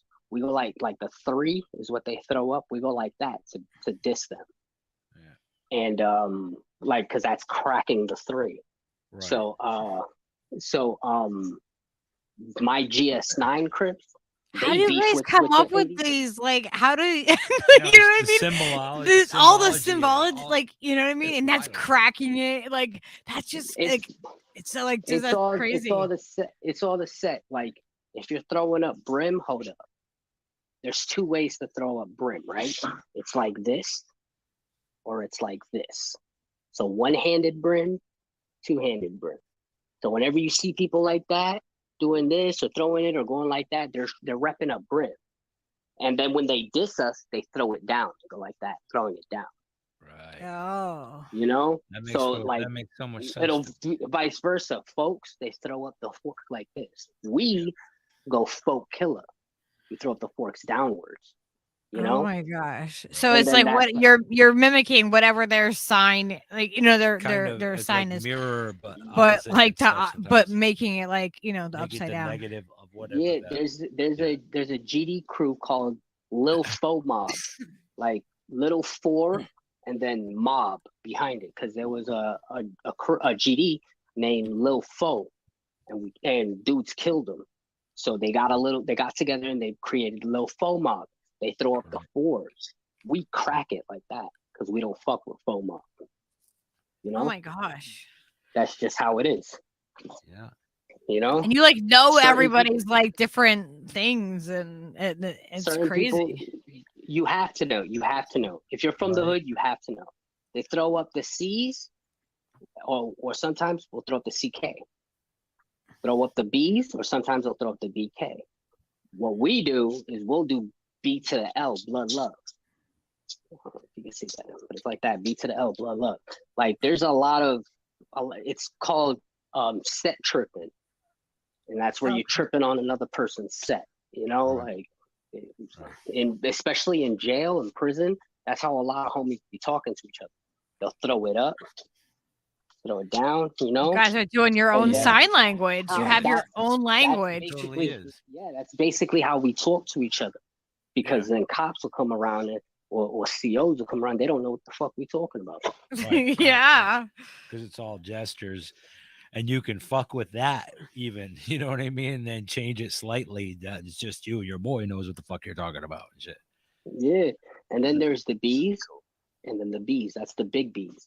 Like little B's, oh shit. Little B's, big B's. Yeah. You have to be able to like do some shit with your hands. Like you know what I mean? Like You better not be missing no fingers. Yeah. People get the wrong idea. And once you learn it, it becomes like ingrained in you, like that. But then you also got to recognize that there's interdimensional gang signs also. Like brim is like this, but it's to the side with your thumb up. King is upwards, same symbol, upwards and spread out. Wow. Now you're saying kings. Subtle, you know. Yeah, I've like seen that. You know? I've seen that kings before. I've definitely. Yeah, that's. Kings are way different. Like in jail, when we're eating down the chow, they'll throw up the crown, kiss it, throw it up, and then start eating. That's how they bless themselves before they eat. Yeah, like, they do crazy shit. Rituals, lots of rituals, man. Yep. Yeah, and then you got like little handshakes that you do. You got a blood handshake, and then you got a brim handshake is probably the easiest because you knock 2 fingers. Hold on, let me put this down. Say if this is one hand and this is the other person's hand, you'll knock 2 fingers together, lock it, and then bring it down. That's it. It's super simple. But then you got like your neighborhood handshakes. You got little PPG handshakes. Like there's different shit that you gotta know, but it comes so easy to you because that's something that you're always doing. You know? Hello. Yeah, those are rituals too. All of those hand signs and things.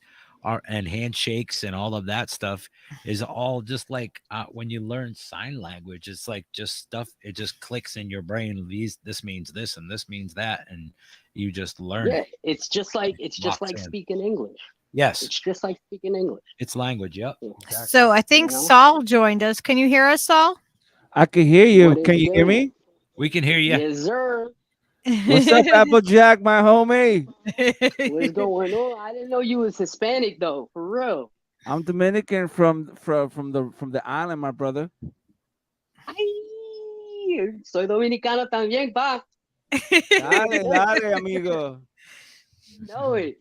I'm trying to get my camera working, but somehow my browser is not letting me do that. Ladies and gentlemen, you picked a good night to watch Fearlessly Authentic. We have 2 of the hottest Latino men on the internet right now, talking to you live. Talking some real shit. Oh yeah. No, you know what's funny? It's like you get like, especially in New York, you'll get a huge concentration of either Dominicans or Puerto Ricans. Yeah. And their Spanish is different. Like with Dominicans, they'll be like, hey, yo, que lo que? And they'll like make up words like that. Like, que lo que means what the what. But the way we say it, it's just like, what's up? That's basically, oh, que lo que, mi gente? Like, que what's lo que? up? But then, and then Dominicans, que lo que? Puerto Ricans, they'll be way different. They'll be like, acho, papi, pero que pajo? ¿Qué And it's pasa, like, papi? ¿Qué they're- pasa, yeah. papi? yeah. That's so cool. You You guys know are what's both- so funny? You're Applejack. You know what's so funny? That all my sisters are married to Puerto Ricans. Oh That's man. awesome. Yo, that Taino blood is strong, bruh. Yeah. For real, for real. No, but you don't even understand because, like, back in the day, and Soul can tell you, back in the day, Dominicans and Puerto Ricans used to beef with each other hard. We hated They used each to other, call bruh. it, yeah, hell yeah. They used to I call them the remember. Plato- I remember That's that. wild. Like, Yo, they used to throw rocks at us. We'll throw plátanos at them and shit, the little green Hell bananas. yeah. Hell yeah. We're like, say carro. They're like, cajo? Cajo? Yeah, cajo? Like, what the fuck is Cajo? that, bro? What the fuck was up in your It's R's, bruh? cajo. Yeah, they used can't to- say R's and shit. Like, rice in Spanish is arroz, right? Yeah. They'll be like, Ajo. Yeah. ajo. dude. My That's boss. trying to real, say my ajo? bro. I used to have a boss at work, and his dad would say, "You want a Pepsi? You want a Pepsi? Oh, We're going to the yeah. Pizza Hut. You want a Pepsi?" And he would say it Yeah, just like that's- that every time. And oh my god, those guys were fantastic. They were Cuban though, and they were fucking. Oh, hilarious. Cubans are another That- culture right there. Yeah, that's fantastic. they, man. Cubans are nuts too. Yeah, Yeah, they- it's they super were nuts. really cool. It was pretty wild, like because I learned like all the Spanish that I know from them guys just working with them. You know, like Or they'll say instead of saying chair, they'll be like share. Can you yes, go sit down in the chair? it's like it's SH instead of CH. Yeah. Yes. Or anything with a S, you got to put an E in front of it. Like Oh, if definitely, it's Sprite, dude. they got to be like I love Sprite. that. They got Sprite. Yeah, dude, my name is Steven, so it's Esteban. Esteban. That's my Esteban. fucking favorite thing is Esteban. to hear fucking Spanish people say my name. man. he does. He loves it. He I says love it like that all the time. Especially Javier from Cuba, you know, he would have like this proper Spanish thing, you know, like Esteban. He would just, oh my god, I fucking love this shit. Yo, Steve, spell Javier for us. Javier. Wrong. Okay. Bro. It's That's with what an it- X, my brother. That's what it Yeah. said on the paycheck. I don't know. Javier, Xavier. It's Yeah, Xavier. it's Javier. Xavier. With Xavier. an Yeah. X. Yeah. Yep.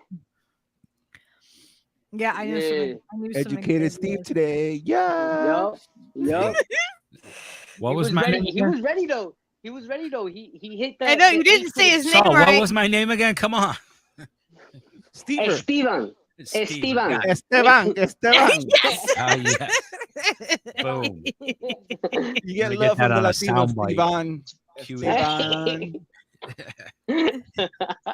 Yo, but I wanted to jump in because my bro right here, Applejack, he came after me. Like he took up where we left off because I was from the 90s, 80s gangs, and so we used to fist fight. We never used knives or nothing like that. We never used guns. We just handed fists. Yeah. You know what I mean? Yeah. So Yeah, it's it's sad that my brother went to jail for like a gunshot or getting shook up from some punk that could not fight. Yeah, that's basically how it is nowadays. It started in the 2000s when they started $1.50 people.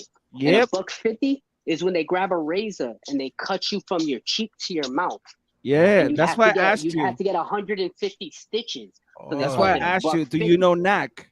Son Because of a- Knack in the 80s and 90s, he was the baddest motherfucker in Corona. He was CYA, DTC, you know those people. I know, He- I know. Corona took- gangsters. Yeah, Corona Young Crashers. That's what we used, or it used to be called the Corona Cowboys, whatever. Yup, the Corona Cowboys. Yeah. So what that dude did that fucked up, that got him killed, was that he shanked a Jewish kid that was in the mob, and they ran him over. They just Yeah. ran him over. God. Yep, that dude was a Yo. legend. Yeah, they got different mobs out there too. They got the Jewish mafia, they Yep. got the Italian mafia, the Russian mafia, and the Irish mob dudes. Oh yeah. Oh, yeah. They go hard. They go hard on each other too. But like, Irish mob They- in Massachusetts, like a motherfucker.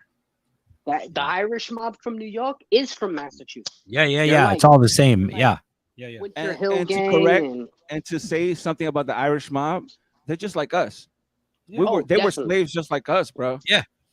Oh yeah, yeah, It's all- absolutely. You damn right. Yep. Hell yeah. Yep. Hell yeah. My grandmother is Irish. I love the Irish, Yes. man. They stood up for themselves and they would not take no shit. Hell Oh yeah, yeah. so I'm like Scandinavian. Like I have the Swedish and the Norwegian. So I got Oh, like all the so you're Viking like Nordic. lineage and the Irish. Okay, so like I'm a fucking So fire. where does that dread come from, bro? What? The dreads. What? Yeah, Do you Harry, think the wind. Vikings? You think my ancestors didn't have their hair? Oh long? yes, they did. You met Eric the Red, bro. Yeah. Eric the Hell Red yeah. sported a freaking he had dreads on his beard, man. Yeah. I'm thinking about it.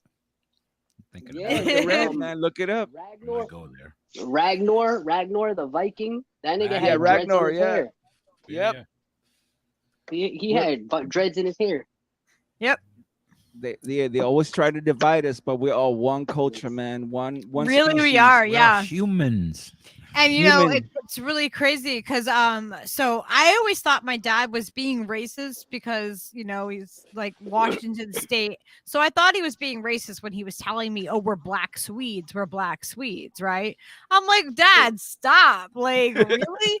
But I found out that it actually is that we're from the northern part of Sweden, and that's Yeah. where they think that the two cultures like kind of like came together. Definitely. Because we have darker skin and people always ask me if I was like Latino, you know what I mean? Because in the summertime, normally, not this year, not the last couple of years, I haven't been outside in the sun as much. I don't know why, but usually I get really, really brown. Like, and people are like, "Are you Native American? What is going on here?" Because you're not like, you know, they always want to know, and it's like. Yeah, like my dad, my sister, all of us on that side of the family, because we're from northern Sweden, we All get right, can I like educate brown. the family right now? Huh? You know that? Can I educate the family right now? Sure. Did you know that races didn't exist until one man, and he came from Portugal, and he Portuguese. said, "Portuguese, hey, cómo está?" Yeah, it was one guy that wanted to enslave because they needed workers. So because in Europe, white wasn't white. Like people didn't care about what color you were. They care about your status, like how rich you were. Yeah. And that's how Yup. they used to be.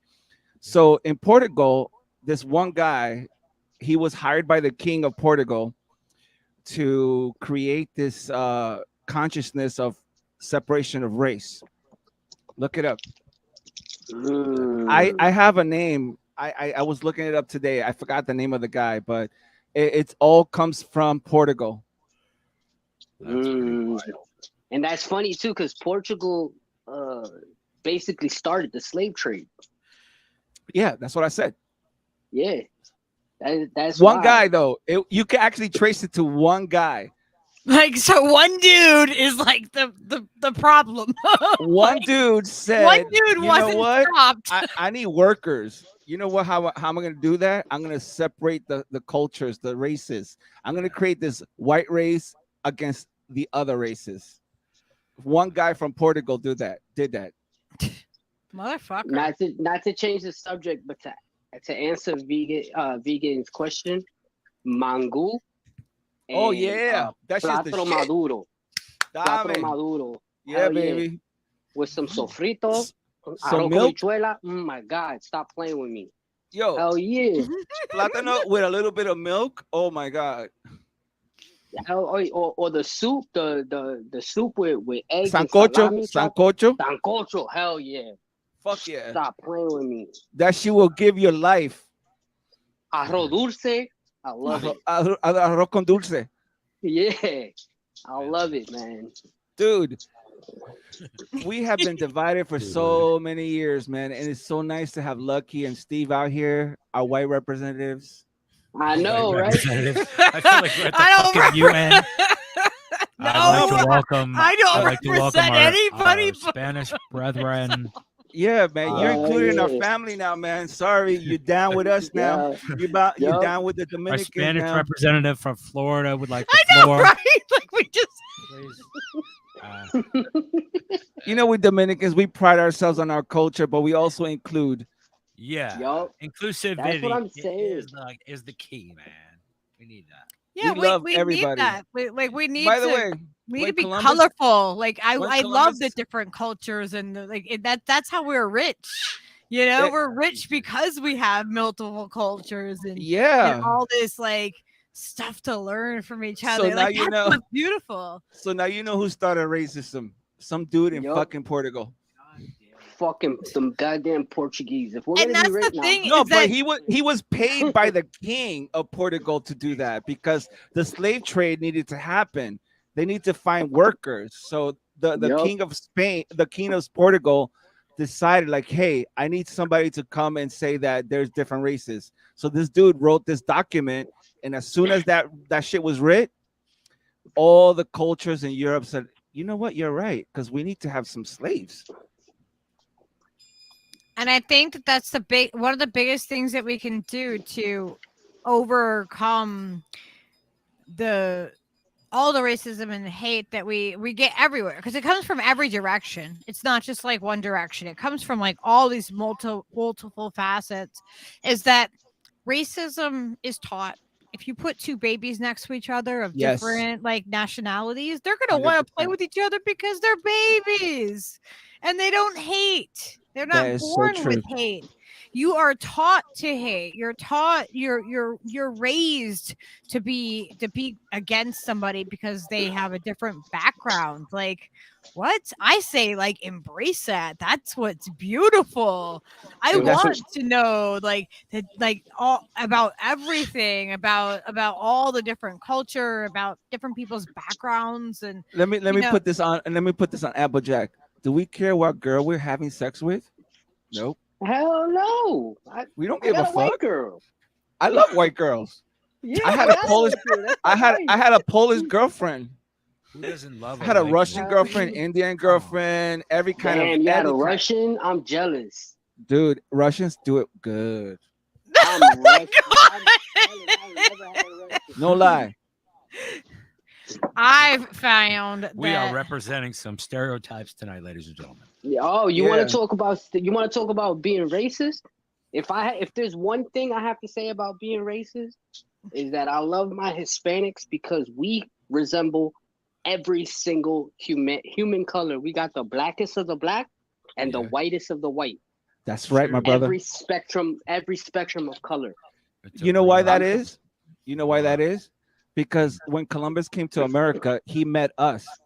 He met the Caribbeans. He didn't go to the Yup. mainland. He met the the Caribbeans. Taino and the He Arawak. met us. He called us Indians first. We're the Mhm. first people that he contacted. So yeah, we have black, African, we have Jewish, we have everything in our culture. it's we beautiful. That's a good thing. It's fucking beautiful. I mean, Dude.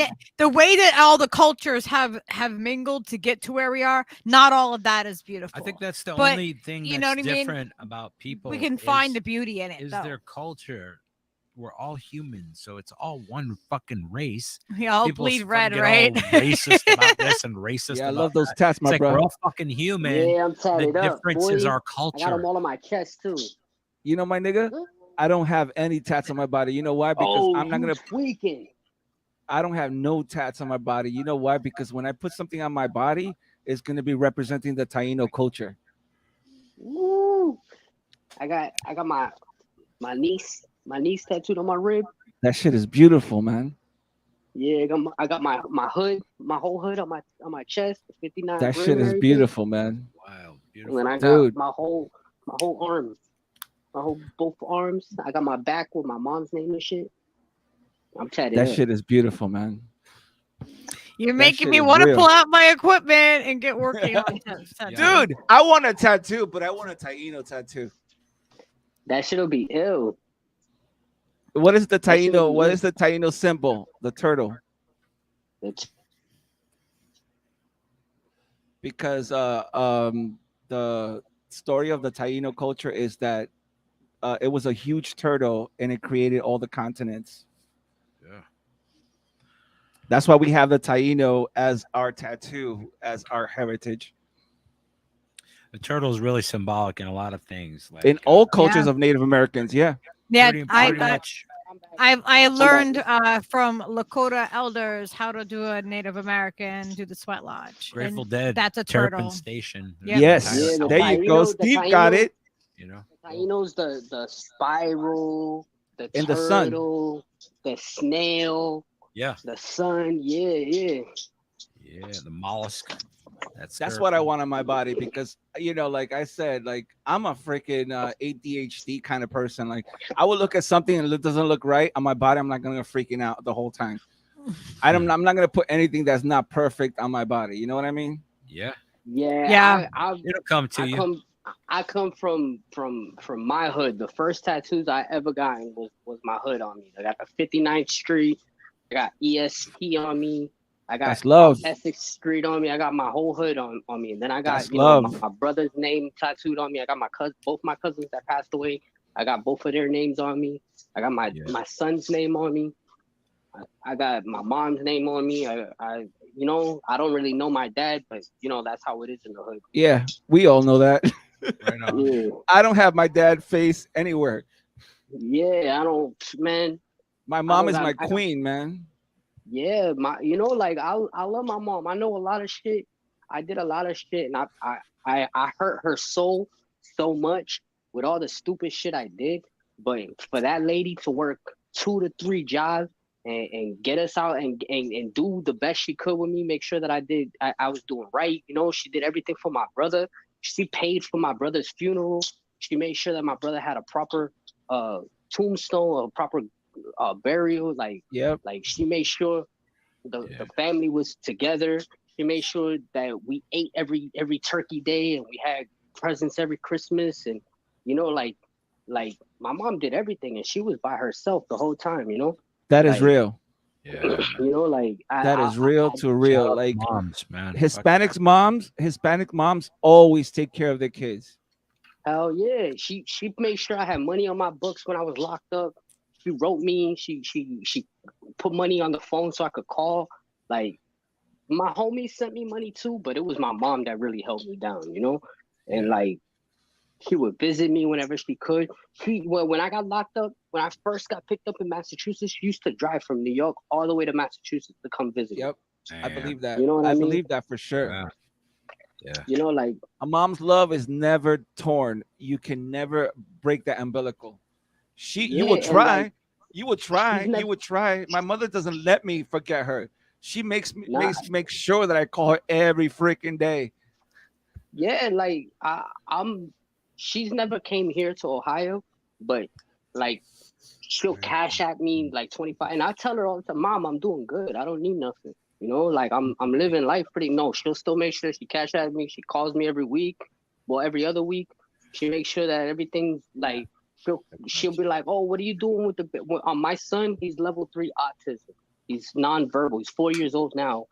And he barely speaks, but he speaks in like baby talk and hymns and hums. And the only word he can actually say is bubbles. He'll be like, bubble, bubble. Let me tell you something. But Applejack, let me tell you something. You can fix that because my nephew is autistic. And he is a very smart motherfucker, dude.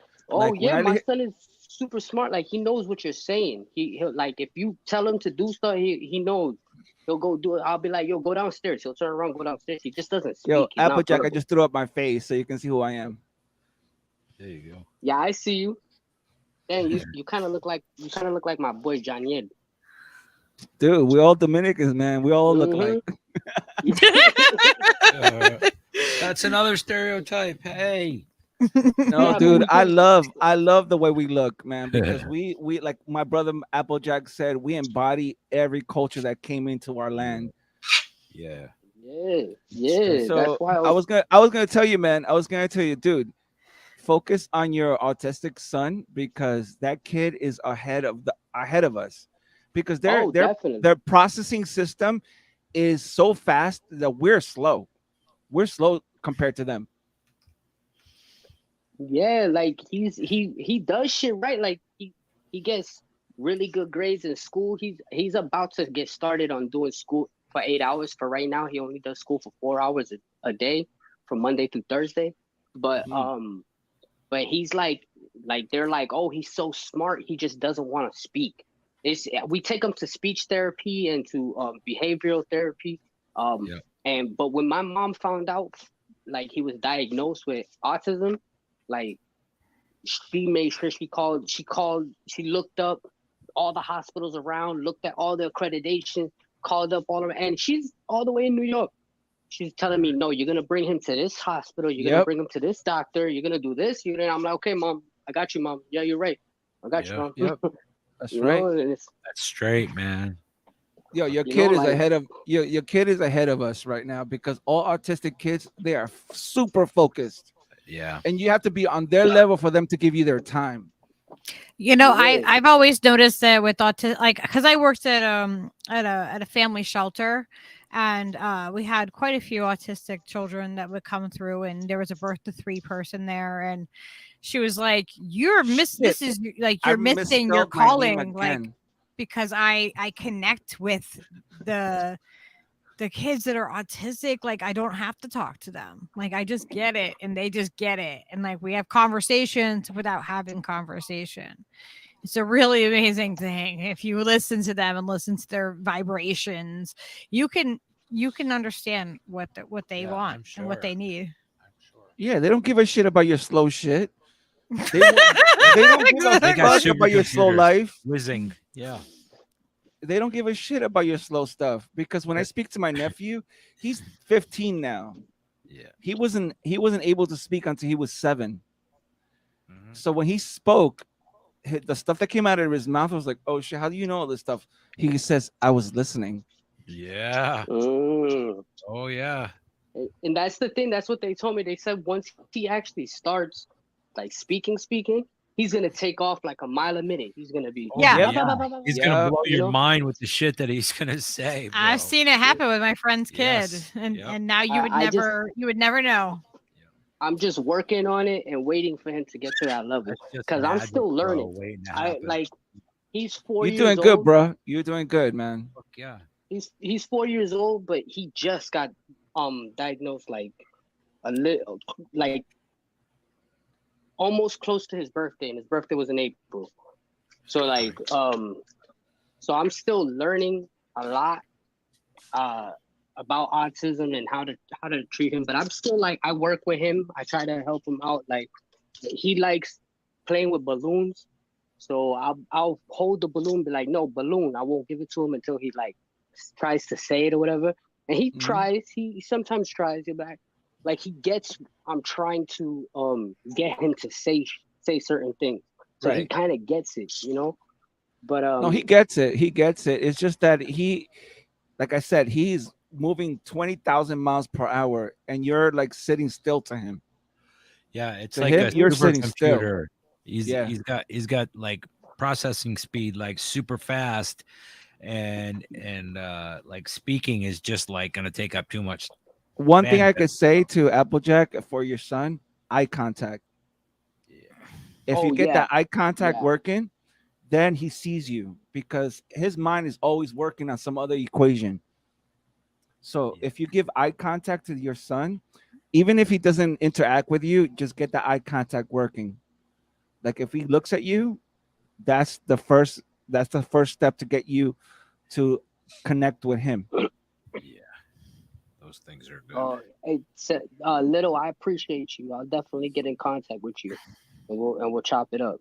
Cause like I said, I'm still learning, but I also recognize like he's not he's not at a slow pace. Oh, You know, no. like Soul was saying, he's fast. You know, he's super hyperactive, but he's there. You know, like but Oh, it's funny. It's like day and night when you compare it to me and my girl. Like my girl will be more. I'm sorry, I don't mean to sound racist, but she's white. She's more like, no, please, Chanda. I'll be like, yo, tritiam. And he'll look at me, oh, you know? Sometimes you got to put the foot down, you know? that's right. That's just funny. But that shit is real though. Like Yeah, man. you have Not for every white person, but I know what you're talking about. There is Yeah. like some parts of the stereotypes that are true, but it doesn't. But it doesn't. But it's not for all of the people. I hear you, That's the Steve. problem. Is that Man. people like to lump it to all of the people? But no, there is a fraction of like very a fraction. white I'll women. say it's like the white people out here. Like my girl, you know what she bought? She came home with me. She was like, you see what this is? And I'm looking at it and I'm like, what the fuck is that? She's like, you connect it to his wrist, and then you hold on to it, and then you can walk outside with him. Oh I'm no! like, I'm not putting my kid on no. a leash. No. I'm not putting my kid on a. What the fuck? We make fun. What's No. wrong with that? We make fun of people like that. What are you talking about? We make fun of people like For real? And she's like, oh, what? It's smart. I'm like, no, it's not. I'm not putting my kid on a leash. Like, that's crazy. Yeah, man. No, You're 100% people did correct that. What on was that. that like in the 80s? Like suddenly, like there was all these Yeah. little toddlers on leashes, and you're Yes, just like, dude. this is so I remember weird. seeing like maybe a PM magazine fucking segment that was about children on leashes, and they would like let them play in the park, but they had a leash on them and they couldn't go very far. Oh, that Like, is what so the white. fuck is That going is so on? white. It's For so real. white. For It is real. So white, Oh, it's dude. it's sad. I know- never I used know- anything like that. Like I after know that Steve and Applejack know that we had the monkey bars. You either Hell yeah. did that shit or you died. Yup. The Yup. alligators will fucking eat you. You fall in the lava, man. You have There to. you Yup. go. The floor is lava. The floor is lava. Yeah. Fucking hell A, yeah. man. Everybody That knows shit's that. crazy. hell yeah, Exactly. I was the little girl that would be out having like acorn fights with the boys. Damn. You know, Yeah, and man. inventing shit. Like I was total We were like shooting each other in with the BB mud, guns at a young like age. Oh playing my with god, I love BB Legos. guns. Oh yeah, and then I would go inside and I'd be like, I have Barbies too. Like like I was like super balanced with all of that. My son only wants cars. That's his thing. Any toy Cars. car, like we go to the store, he runs straight to the toy section. You and know he why? looks at Yeah, different man. cars that he wants. I've been obsessed. You know why? about cars Because since he's already observed the mechanics of a car. Oh my They god, think Jenna Colby said if I had a kid, it would be on a darn leash for sure. No, the thing is about autistic kids is that they're very analytical. They He see a loves problem cars. and they will work that problem until they drop. So That's when I see an autistic kid, I'm like, yo, that's a mathematician right there. Yeah, I'm on that spectrum. I'm not like super far onto that spectrum, like, but I am definitely on that spectrum. I think like it's not. What do you remember that movie, A Beautiful Mind? He was yeah. autistic. yeah. Jenna Colby. And guess what he you did? And guess what he understand did? He solved the biggest problems that were facing that time. that fully. That's Well, kind Jenna, of that Jenna, I have literal one kid. thing. Yeah. I have one kid. She's like, just to clarify, she doesn't have any kids though. She doesn't have any kids, and There's also no I kids on I leashes. just wanted to make okay? sure that she understands that like small bears or raccoons or possums are definitely not children, Yeah, no. or yeah. should probably not be put on a leash. That's what I'm saying. I put my dog on a leash. I'm not gonna put A my kid dog, on a sure. leash. It's crazy. I don't put my This dog on a fucking leash. bird on a leash in about 2 seconds. You give me. Oh no, he's so beautiful. Yeah. He's But my dog is not on a leash. I only put him on a leash when I'm outside because people are afraid of pit bulls. Yeah. So I don't want my dog to be shot. Yeah, I got this big. Oh my big gosh, wait slug. until you see Applejack's dog. Oh, He's yeah. so cute. He's the Oh, biggest- he's a German Shepherd. Yeah. Yes. He's a German Shepherd. That He's a is big one boy. of the loyalist breed. He goes That dog crazy. would defend your life right now, bro. I could walk like right now where it's nighttime. I could walk around outside without a leash with him. But whenever we're walking like Good Lord. regular, he needs to be on a leash because people get freaked out. Yeah, he's a big. He's boy. half wolf, man. A fucking Yeah, big boy. but he listens. Like he's smart and he knows. Like I'll let him run off and do whatever he wants. I call him once, Bear, and then there he is running straight to me. No, they love you, man. Dogs are more loyal than people, by the way. Mm. My A little dog- Leo, man. Leo. Yo, that Leo little, is little amazing. chihuahuas would defend your ass, even though they can't do Hell, shit, but they would stop defend your playing. ass. My aunt used to have a little Chihuahua. It looked just like the Taco Bell dog. And Oh, shit. his name was Chinchi. Yo, he Oh, was a demon. He was That's a perfect. demon. He used to run at you and everything. I remember I was a little kid. I used to play with him. He would bite at my butt. I'm like, oh shit. Yo, they don't give a fuck. The little chihuahuas don't give a fuck. Yeah, he was no joke. Like Bear runs around. Bear has a lot of energy. He tries to just run around and shit, but he won't bite you unless like you're trying to mess with me. If you're trying to mess with me, he'll jump on you. But other than That's that, like he doesn't bite at people. He don't really bark that much at people. But he'll run around and try to jump on top of you. Like he'll try to put both his paws on your shoulder and stand up. He'll be like, yo, check yourself. Yeah. Yeah, you gotta tell the Bear, calm down. I think that Leo is my dog. I had a dog, Nala, and she was boxer, pit, and rot. And I think that he is her, like she reincarnated into him. Like I really feel like it's That's that true, same though. spirit. You know what I mean? That's Like true, though, Lucky. I think that animals do reincarnate. Bear, go inside. he And does. the thing And is- it's Mhm. weird because my friend he's since is gone, but he saw a picture of like he knew my dog Nala, and like actually Nala had puppies with his dog. His dog's name was King, and it was a German Shepherd. And so he saw a picture of Leo, and he was like, he has Nala's eyes. Like he recognized that without me saying anything, without even meeting Leo. He said that, and I was just like, Let me put it this way. wow. I had two dogs, right? And my bully, she was a young pup, and I had a Schnauzer mixed with Lab, right? They were always getting along, and one day, like something happened with my bully and my Schnauzer, and my bully killed the Schnauzer. No. Oh my out god. of out of nowhere. They've been together for 5 years, Wow. and out of nowhere, How? she went and took and just went through to his throat. Damn. Damn. I still bet he miss my wondered. no yeah like no my dog Peter. His name was Peter. He was a Schnauzer Lab, the coolest dog ever, like the chillest dog ever. But for some reason, Wow. my bully said, "I want that position. I want my dad's attention." Yeah. That shit is hierarchy, man. Yeah, I was just Oh, gonna yeah. say that. I was just gonna say that. It's a Ruthless. hierarchy. My yeah. bully said, "No, I want my dad's attention. You have my dad's attention. And I want it." Yeah. So yeah, that's how humans behave, by the way. Oh, Mhm. absolutely. Absolutely. Go, Steve-O. That is sad, though. Spread some knowledge. No, dude, I cried, man. I cried for like months. Oh, yeah. Yeah, I can imagine. I can They imagine. that they would be they hard. loved each other for like 5 years, and then one day, Well, she it's said no. shocking. Like, Yeah. and I had to separate them, and I tried to patch him up and everything. And I took him to the hospital, but it was like she just gutted his neck really hard.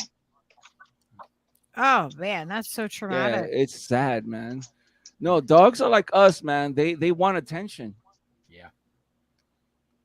Mhm. Yeah, another thing I love about being Hispanic is I get to see not only every culture and every skin color, but we have every single different type of hair, from the curliest afro to my straight hair right here. Like we go crazy.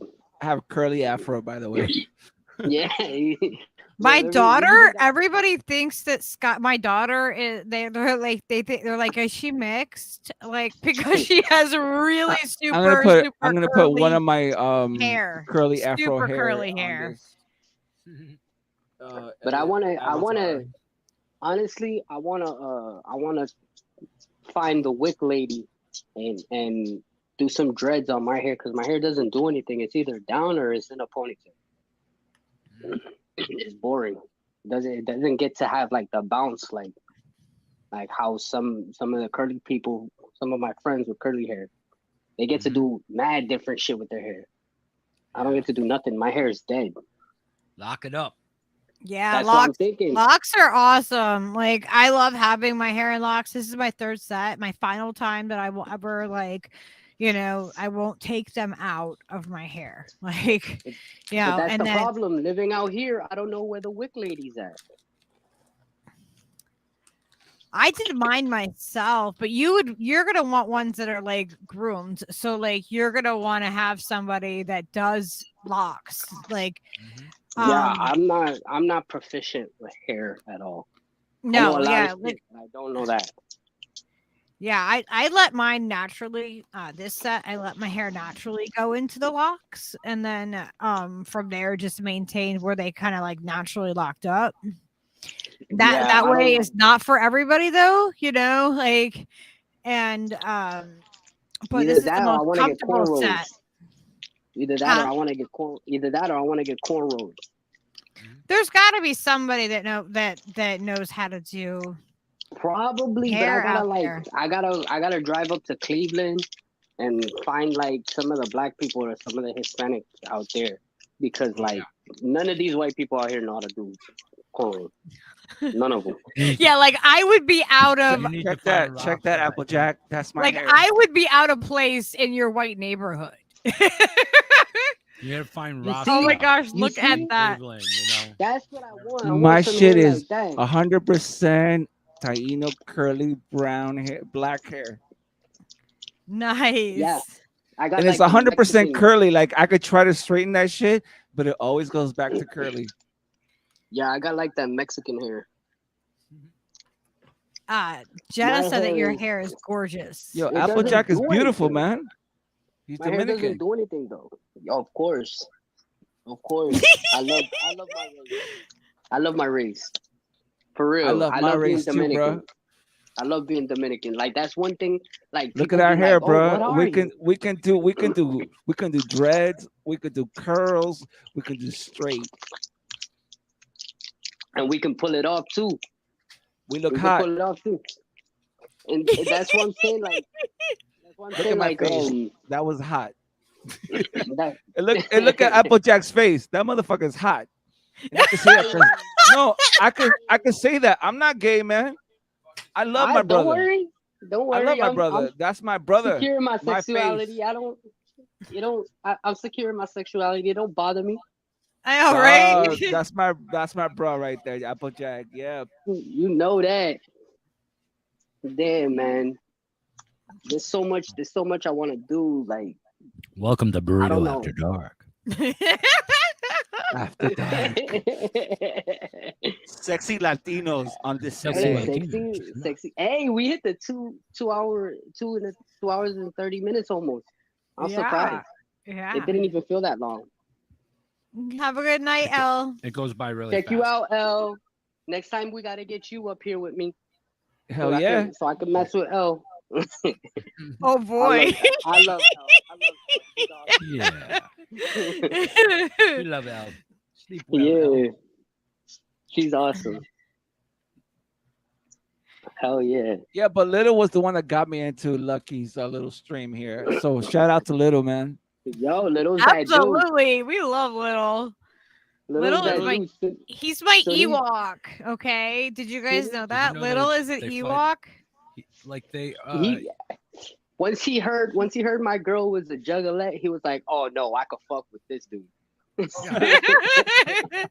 See, that's the thing. We find the places. We look for the places where we do connect. You know, where our lives intersect. No matter what it is, we all have those connections. Yeah.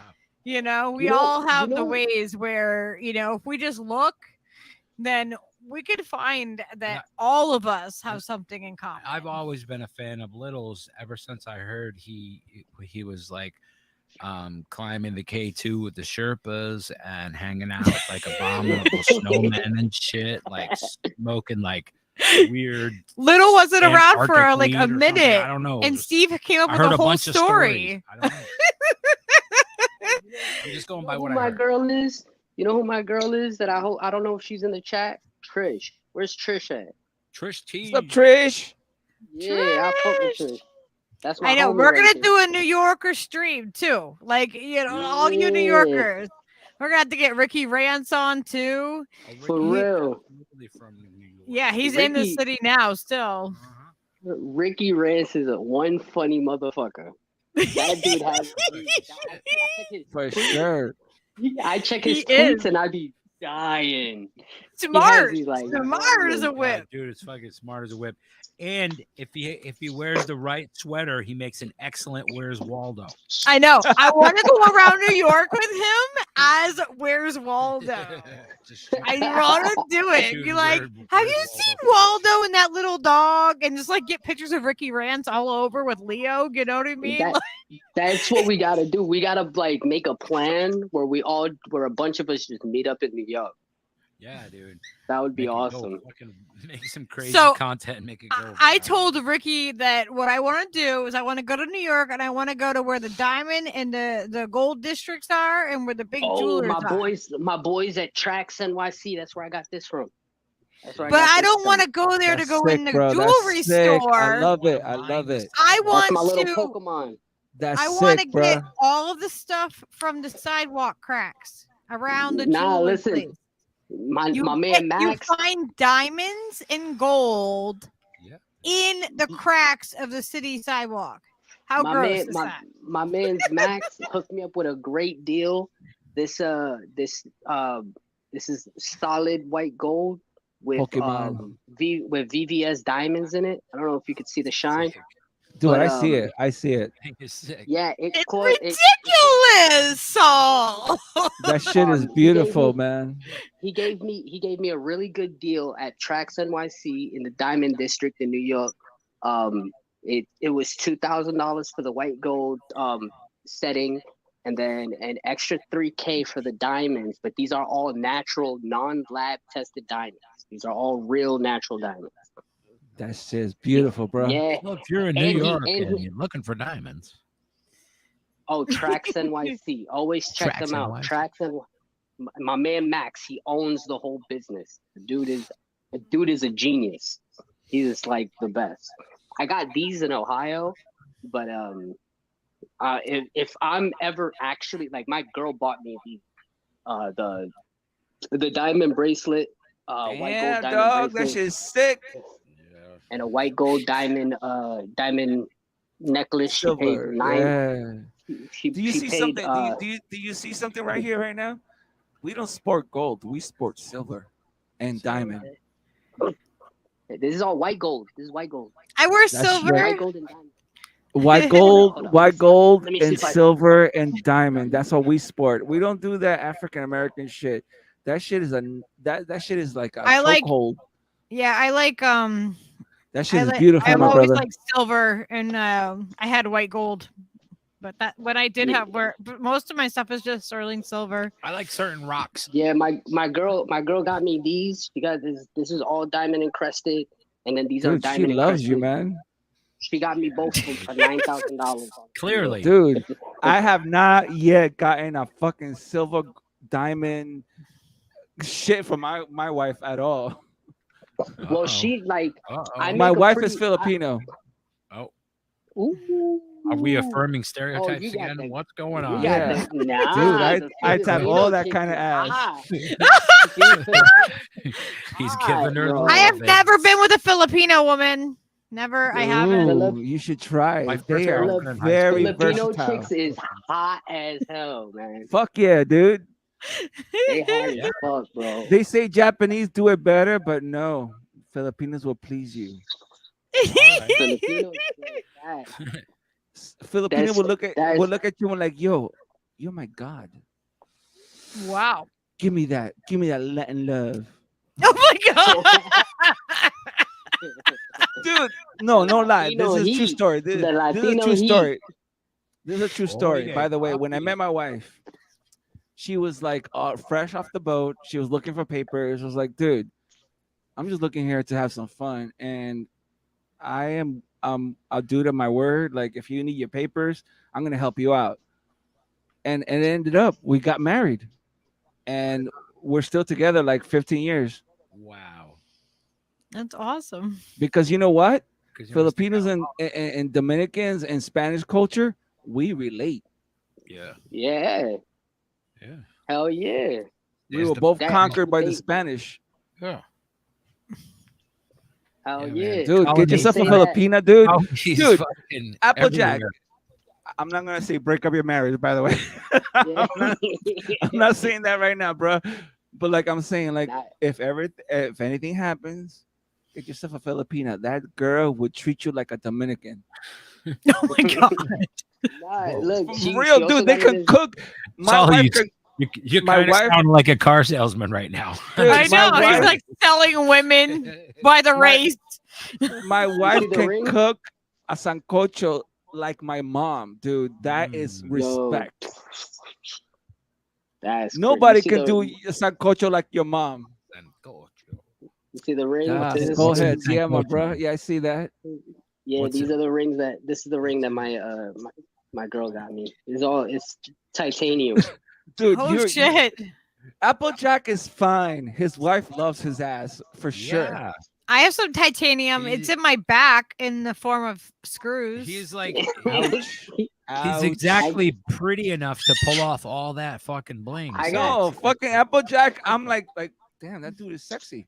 Yeah. Hey. Saying, I would have a poster of him, you know? I would have a poster of him. I would too, Dave. I would too, Steve. Like, that's my boy Applejack. That's my dude. Oh my god, we're Hold gonna have to on, make I'm not- calendars now, Yeah. okay? We're gonna have to Hold like on, have a hold on. calendar. Applejack merch right now. Well, Okay, do okay. like- Hey, who's still in the Lucky, I'm chat? gonna Who's still in send the you- chat?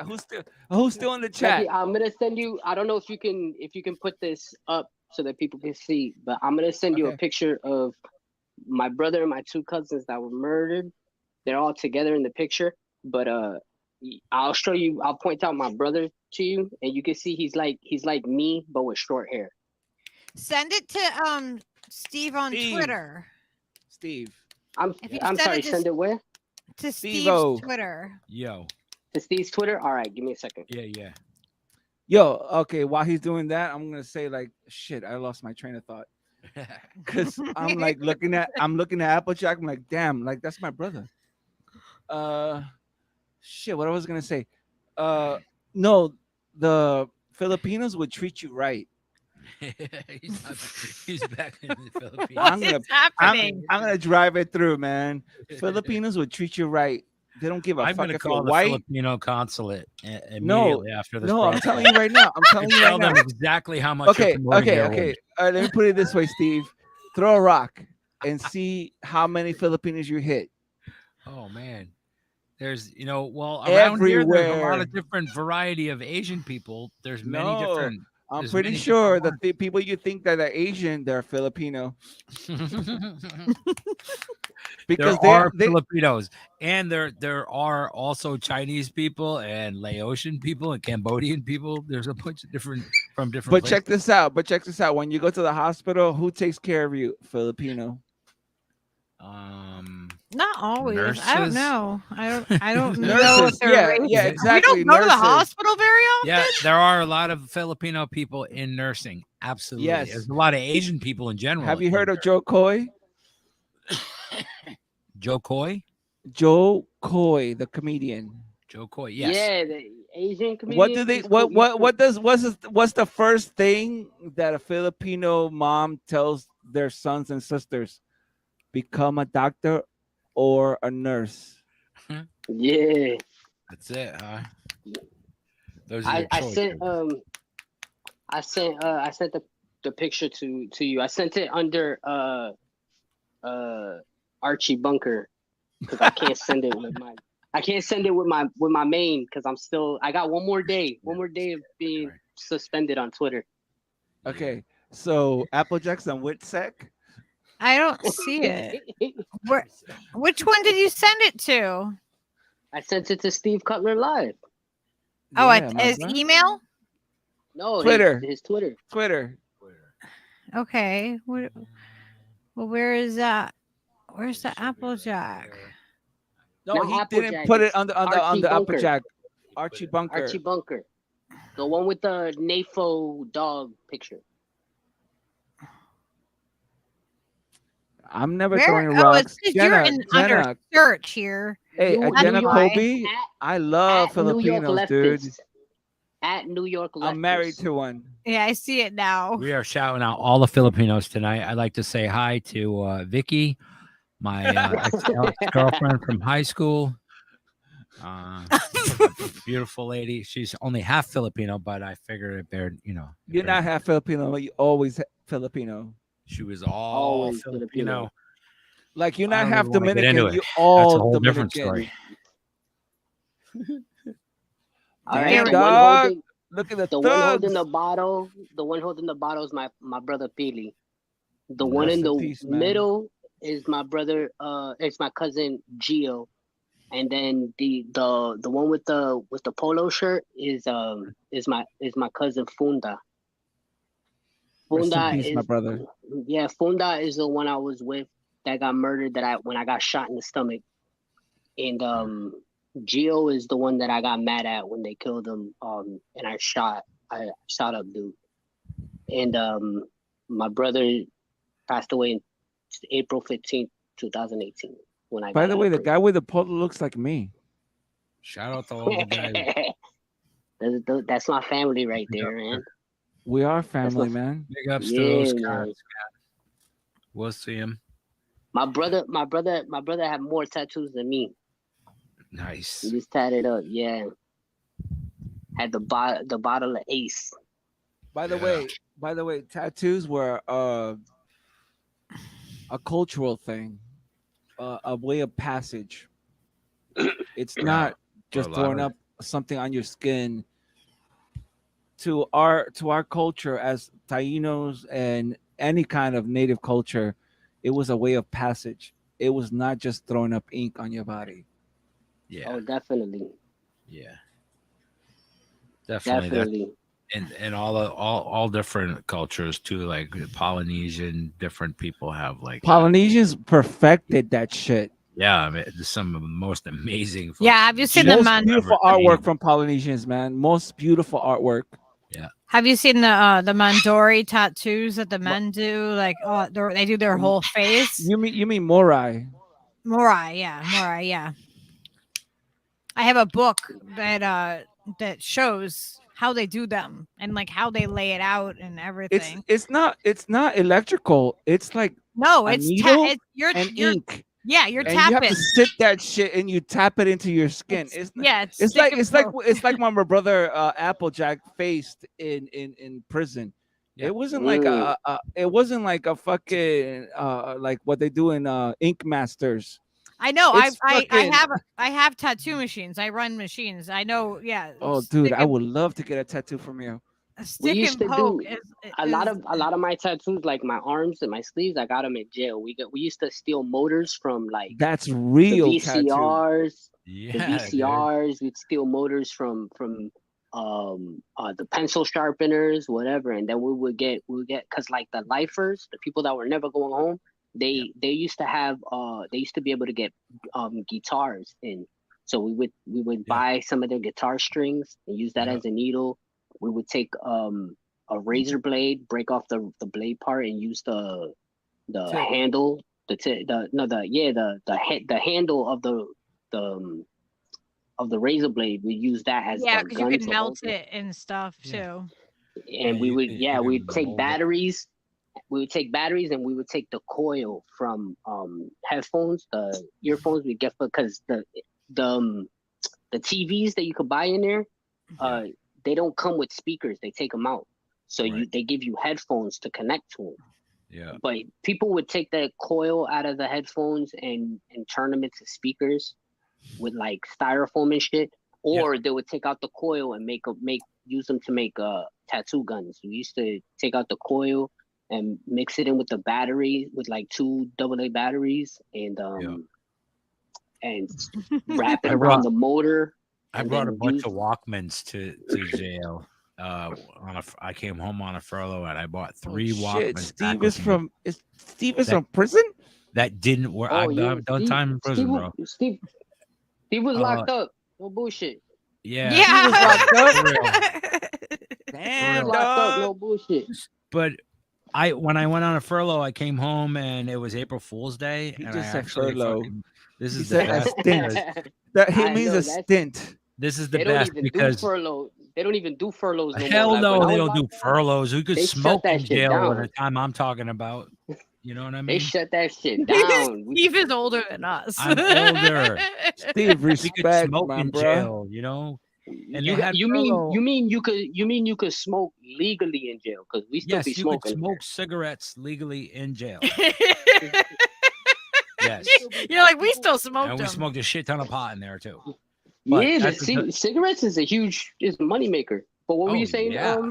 Steve was commodity. What I was going to say, commodity over there.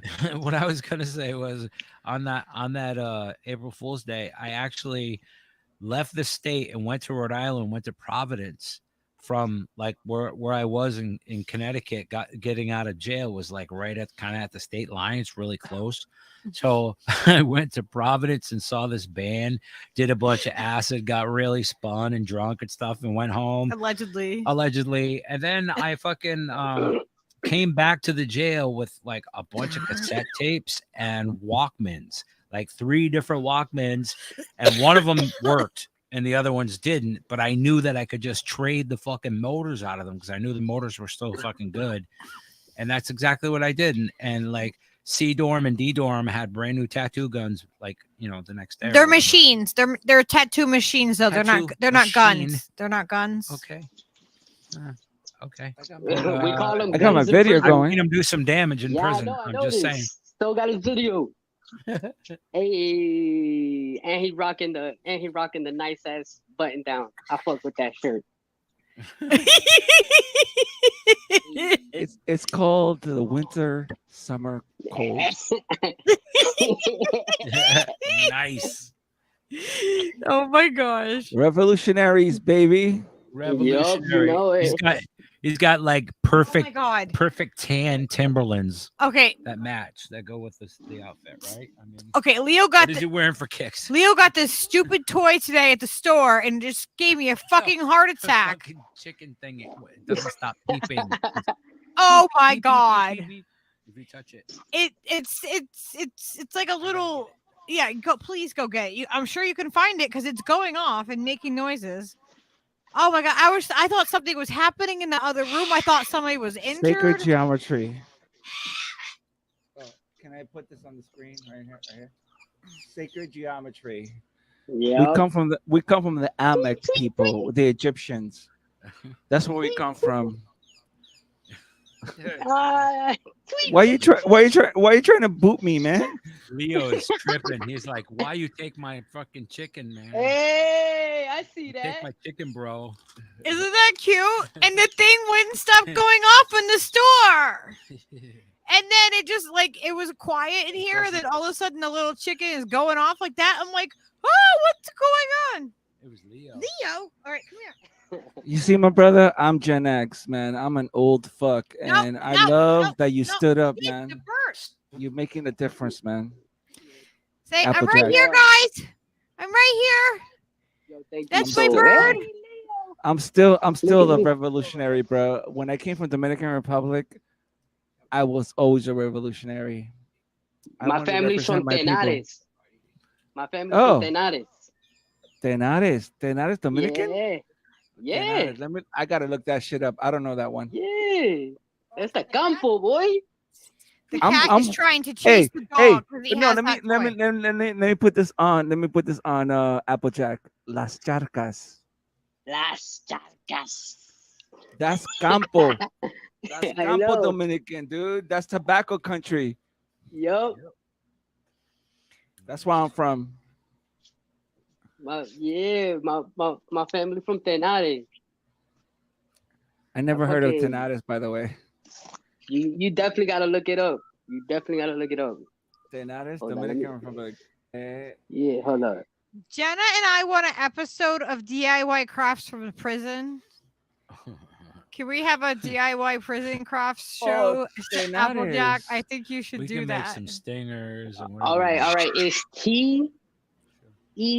Oh no, I got it, my Oh, brother. you I got got it. Yeah, I got it. Oh, dude, you're close to the coast, but I'm from not Santo Domingo. I'm from Las Charcas. Where the fuck is Las Charcas in this map? Puerto Duarte. No go start. Puerto Duarte. Okay, my mom's from Puerto Plata. Dude, my mom and your mom, I'm pretty sure they know each other. They probably do. Nice. That's why I was saying. Oh, okay, Puerto. All right. How funny That's would all that I'm saying. be if you guys did? That would be awesome. No, I'm pretty sure I know his mom knows my mom. That's how it works in Dominican politics. Oh hell yeah. Especially like if they're from areas close to each other, everything's connected. Yeah. Like if you hear anybody say they're from Tenare, most likely they know my family because that's just how it is. Tenare is a That's how small it town. works. Yeah. Tenares is right across from San Francisco de Marroquí. Mhm. El Ayoso. No, That El is- Arioso. It's such a small world sometimes. Like it's No, like when you really realize You know the funny like- thing that people think that Dominican Republic is small. That shit is huge. Oh yeah. Yeah, We're like it's the huge. second biggest landmass in the Caribbean. And then like we just give a little tiny piece of the corner for the Haitians, a little piece, Yeah, and we got the but, whole like, island. Yeah, we got the whole. That shit was all ours, by the way. Yup. That was all Taino country Mhm. until the Haitians came in and the French came in and threw in my brothers and sisters of African descent. They came in and they were put in there, and right now there's a culture clash between Dominicans and Haitians because Haitians are under, like economic fuck up. Yeah. So they're coming across the border to sell their goods. And I had to educate my sister, which she is Dominican. And I said, look, these Haitian brothers and sisters of ours, they have no choice but to come to our side so they can sell their goods, so they can bring it back to their families. Don't hate on them. yeah. Don't hate on them. But there is a lot of hate from Dominicans towards Haitian. They'll be like, they Dominicans believe that because Haitians do a lot of like voodoo and shit, that's why Haiti always. gets Hello, hit we with do all voodoo that. too, bro. I Right. know, but that's like they call it what was it they call it? Santeria. Yeah, no, not it's Hoodoo. brujeria negro. Brujeria, Santeria, hoodoo. Yeah, and they'll be like that's because they practice that type of witchcraft. It's not witchcraft. It's called nature worshiping. Yeah. No, but I'm saying this is what they Yeah, say. my like, sister at Lucky least knows that. No. This is what they. I'm saying, I'm not, Yeah, I'm but he's personally saying not- that's what other people. Yeah, that's I'm not what saying that, that's what Yeah, the, this is the but narrative the thing is that saying. let me state one thing. My brother Applejack, we as Dominicans, we have been bamboozled. Oh, of course. We have been colonized. So Catholicism took precedence to our culture because we had to assimilate. So the things that the Haitians are doing, they're doing their own practice, like from the homeland. Mhm, And where we're not we doing. are doing the white. We're doing the white. Thank you. Mhm. Yes, doing the white doing shit. the white shit. That's Yeah. correct. No. Yeah, that's what, and that's the whole thing. Like we're so propagandized that we'll be sitting there saying, "Oh, the reason why Haiti gets hit with all these thunderstorms and all these earthquakes and everything is because they're doing that brujeria negra." And it's like, Yeah. bro, I'm like, bro, like When you call the somebody reason, negra, you're calling us all niggas, man. exactly. That's why I'm saying, like, we're really one person. We're all the same. Like we're from the same island. I don't know, man. We're all from the same planet. Yeah, man. If we didn't Yeah, come but from different real. planets, but this is why. there's no aliens on this. Like, you know what I mean? At least, I mean, there might be lizard people. You know what I mean? But like, that's a whole Oh, different for thing. sure. Okay, There are lizard people. but like, They we're call all the like, white people.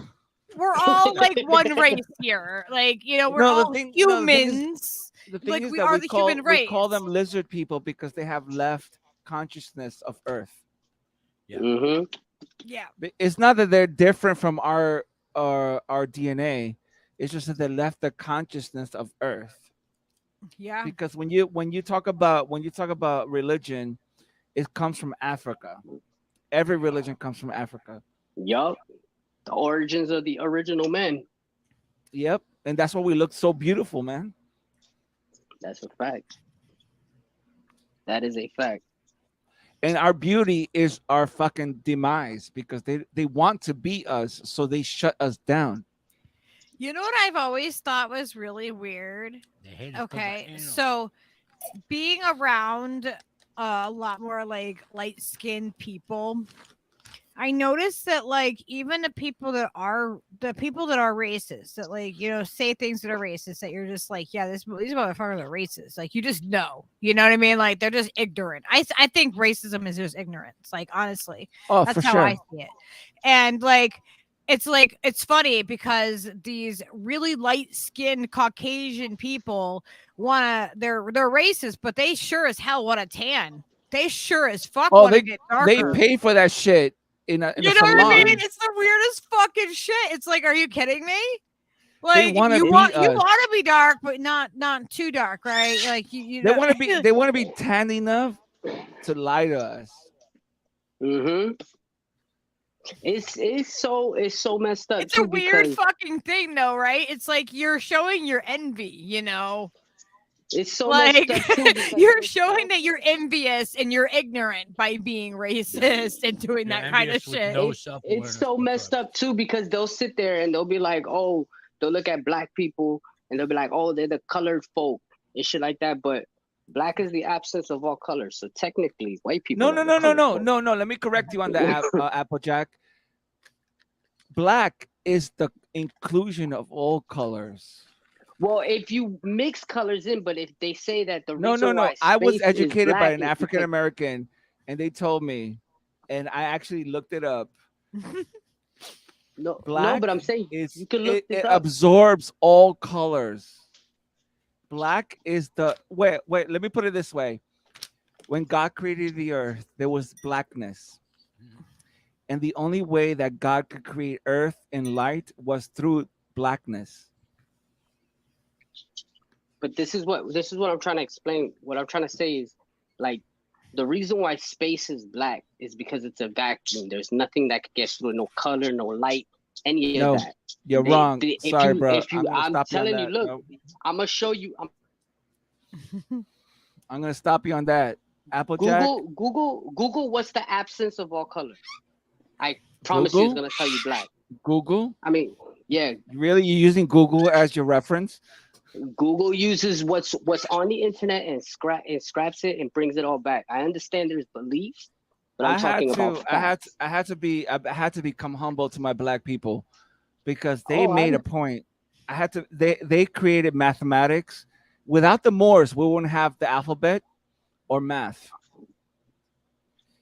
So when I hear a black person speak about their culture, it's ancient times. Not the fools like Kanye or anybody else talking No, shit. I'm not saying that that. wanna I'm just talking own- about fact about color in itself. Not Yeah, but black color, like people. I thought I'm talking white about was the color in absence of. itself. I thought white was the inclusion of every color that it washes out everything. No, it's black. Black from from black comes all colors. I think you guys are talking about the same thing in a different way. No, I hear Applejack. I hear him.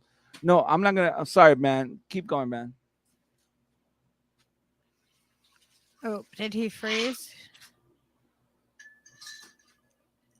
No, he's there. Did you freeze, Applejack? Oh, my Oh, there phone he is. dying. No, My phone is Applejack is dying. still I'm here. yeah, my phone is dying. I'm at 2%. Stop walking around your house, though. Just plug that shit in, man. I gotta jump into the I'm gonna have to jump into the chat, so I can plug in my phone downstairs because my girl is sleeping. All right, let's do it quietly then. Saul's like, Well- I'm not done. I'm not gonna disturb your wife at all. No, she dude. can't hear y'all. I got the beats by Dre. You know what I'm saying? I I don't got do the that. beats on.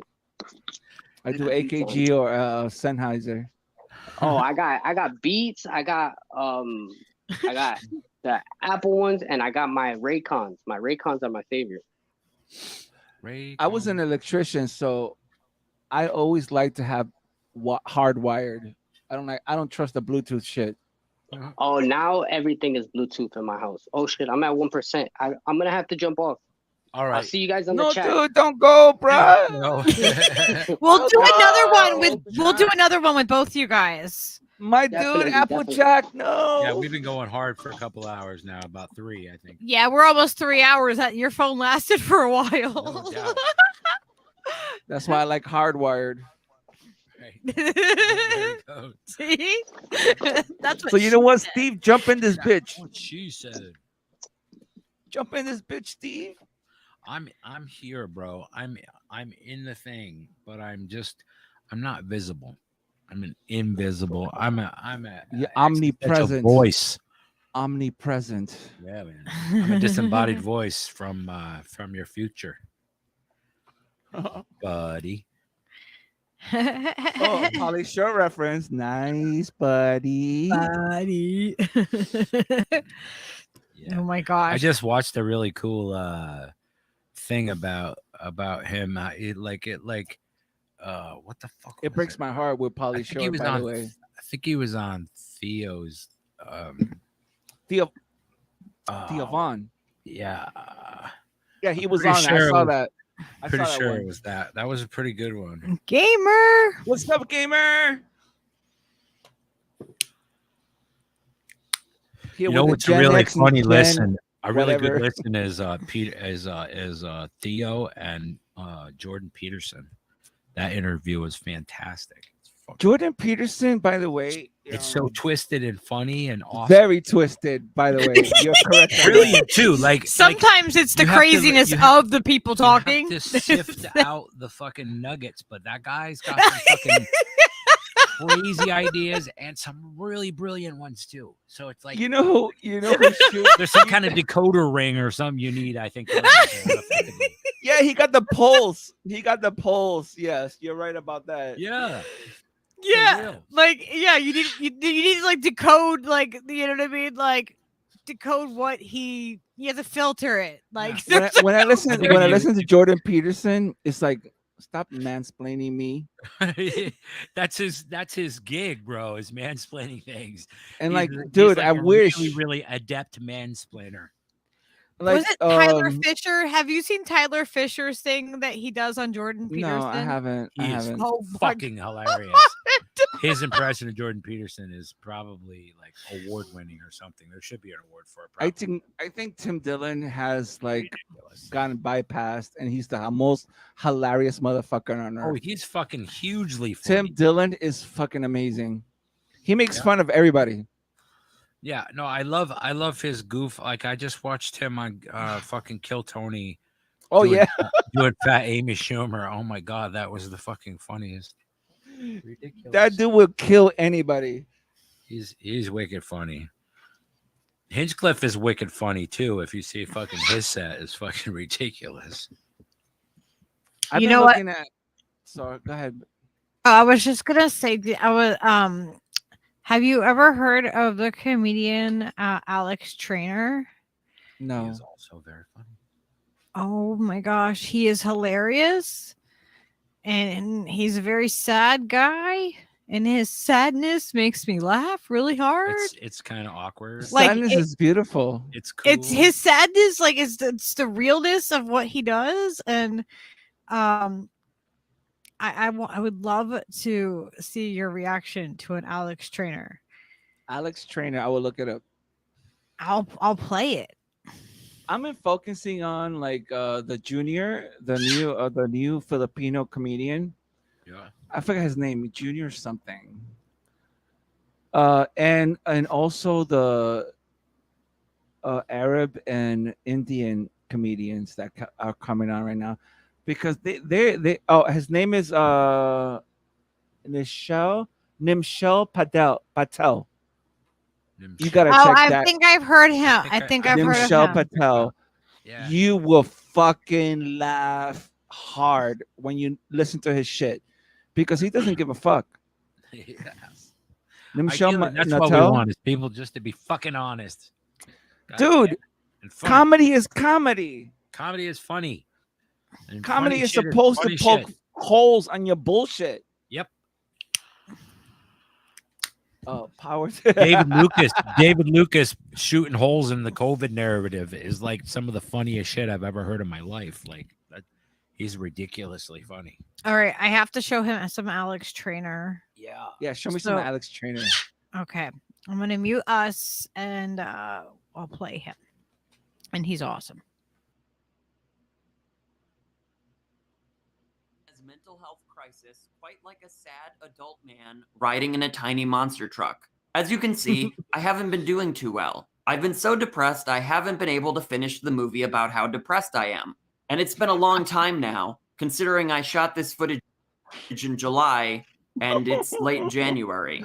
But in the summer, I had noticed a pattern in my previous videos where I could tell I was going downhill from the fact that I was buying tiny cars, which I realized I did because I no longer felt I could be funny. So I let the car do all the comedic heavy lifting 3 times in a row. Dude, I love the tank. Amphibious. It was my way of putting on a mask, of trying to be funny so people don't realize you can't even make yourself laugh. So you get to ignore all the destruction your mind is causing you, and you won't have to do the hard work of pushing yourself out of bed and accepting that you were trying to fix your problems by making them a lot worse. That without realizing it, you were digging your own grave, to the point it became a real emergency. So you couldn't just easily go back to your normal routine of doing things like staging a tiny car demolition derby in a random parking lot. For some reason, easy things are now hard. And every day feels like it feels when you show up at Chick-fil-A only to realize it's Sunday, Sunday, Sunday. And the thrill you get when you hear the noise of the crowd just isn't there right now.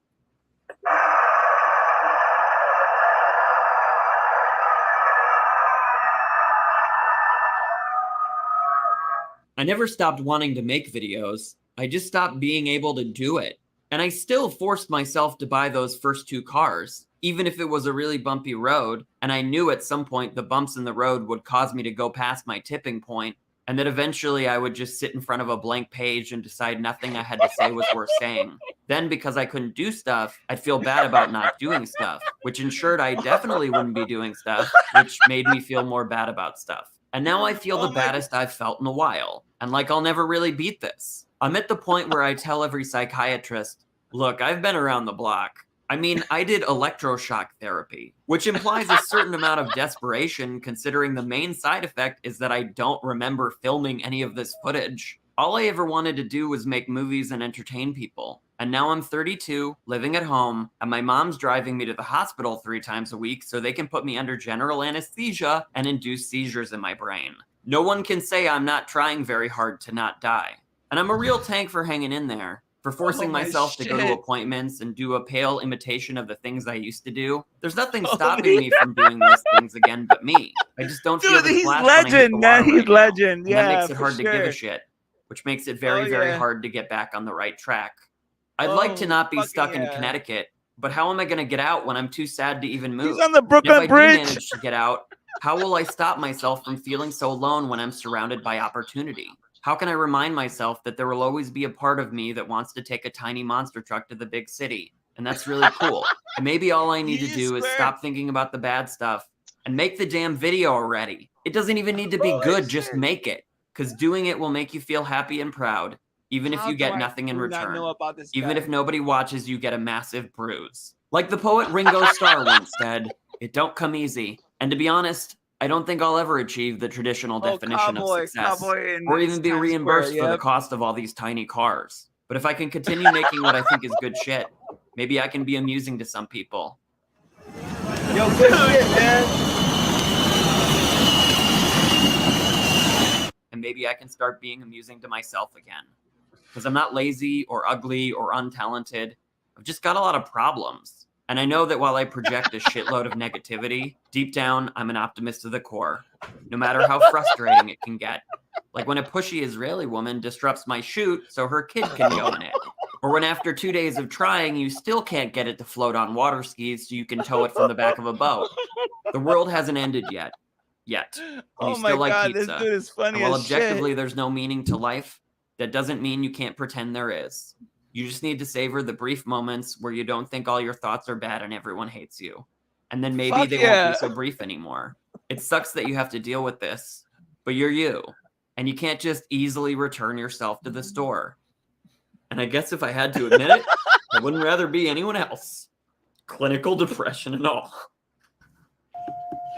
Dude, this shit is funny as shit. Oh my god. Look at this dude. Pretty awesome. Yeah. He's doing it. He's using his core.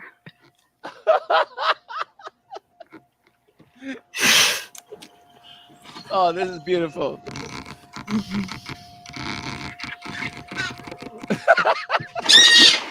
He's good. Okay, He's fucking funny as shit. The other way around. Oh my. Oh man, where have our heroes gone?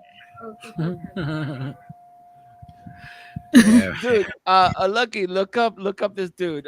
His name Alex is Rolls. Nimesh Patel. If anyone says the age of any other person out loud, it reminds me. Nimesh Patel. He is. Look how sad he is. He's very sad. This dude is fucking awesome, by the way. Fucking hilarious. So his name is Alex Trainer. He's actually from Connecticut, and you guys should all go, and if you haven't subscribed to his channel, you guys should, because he doesn't have like a lot of funny content. Yeah, Nothing says mental health. I'm trying to make YouTube go back, and it keeps trying to play. I'm gonna put his. I'm still fucking laughing. I know. He has so much good like content. We found him one night when we were like tripping balls, and like we come across Alex Trainer because I'm looking up like Connecticut, and so I'm like, oh yeah, let's see. I'm looking through YouTube and I'm searching Connecticut, and he By comes the way, I do up. the same thing. I always look for comedians when I'm fucked up. Like I need comedians. I need to laugh when I'm fucked up. And so I come across him, and I'm like, oh my gosh, I'm like, who is Yo, that's a Tonka truck. Go back up. Go back up. Tonka, right there. He has like a Tonka truck or some shit. Go. There he goes, right there. Oh yeah, it's something in the mall. It's like it's a dying mall. This guy is crazy. Want to see a dead body? Come on down to the decomposing corpse of your local mall. It's retail's open casket funeral. Pay your final respects to this collection of mini prisons. Claire's giving the eulogy. It's 1 p.m. on a Saturday, and things are getting solemn as hell. Just get here quick. The doors are out of order, and the bulldozers are on standby. So buy some used video games, drink a Fireball in the parking lot, and hit the ski slopes before you can't anymore. Come watch the memories of your youth waddle away and wonder where future generations will get their ears pierced, or plan a cruise, or meet Santa. It might be hard to look down at the scars of the past, to realize that soon all you'll have left is memories, but it's never too late to show that you cared and that you'll never forget. Because love it or hate it, you're going to miss them all. This is killing me right now. This is fucking killing me. Oh my god. Okay, I dude, love dude, him. Can you just do some Namesh Patel real quick? Want to see a dead body? Ah. Come on down. Just keeps doing that to me. Okay. Lucky, Namesh Patel. I sent the YouTube of them talking about them young niggas from my hood Yeah, man. to Steve Oh. Cutler. Oh, awesome. I Yes. sent it with my Gamer, with my- exactly. Rest in peace, malls, because For malls real, are gamer. done. Malls are done. Yeah, they're dead. The best. We used to like go to the mall and skip school. How do I spell his and name? stuff, like, you know, Namesh, smoke a lot of weed. Go to the mall. NIMESHPATEL. This is how old I am. I remember getting really, really ripped smoking some skunk bud with my friend and going to the mall and buying a black members only jacket. Oh yeah. Yeah. It wasn't just members only, it was black members. It was black. Bet your ass it was. Come on. Dude, you're crazy. Dude, Namesh Patel will show you straight. All right. Let's hear it. NIMESHPATEL. Yeah, I have him here, I think. Did you got it? That dude is insane. He does not give a fuck. Easy. Peaches, stop. Stop doing that. So maybe some of his shorts. Play some of his shorts. Whatever, just play anything. That motherfucker make you laugh. Motherfucker make you laugh. I mean, Indian people, we're pretty much white. We're pretty much white, except when it comes to dating. Like Indian dudes are never really sexualized. You know, no woman's at home getting ready thinking, "Ooh, girl, I'm gonna snag me a Sanjay tonight." That never happens. Like, and we just started getting into the culture of being like cool to date. Like white women just started fucking with Indian dudes, and black women still don't. Like black women, like they don't fuck with Indian dudes, but they want our mom's hair, which I feel like is. I mean, Indian people, we're pretty much white. We're pretty much white, except when it comes to dating. Like Indian dudes are never really sexualized. You ever forget so much of your own childhood, you wonder if you're molested? Yeah, right? I don't know. You know that's a thing, right? That's what happens when you get molested. It's like you black out those years. There's so much of my childhood I don't remember. I wonder if I was banging some janitor the whole time. I turned out fine. I just get aroused around brooms. It's very strange. You heard that, right? You ever forget so much of your own childhood, you wonder if you're molested?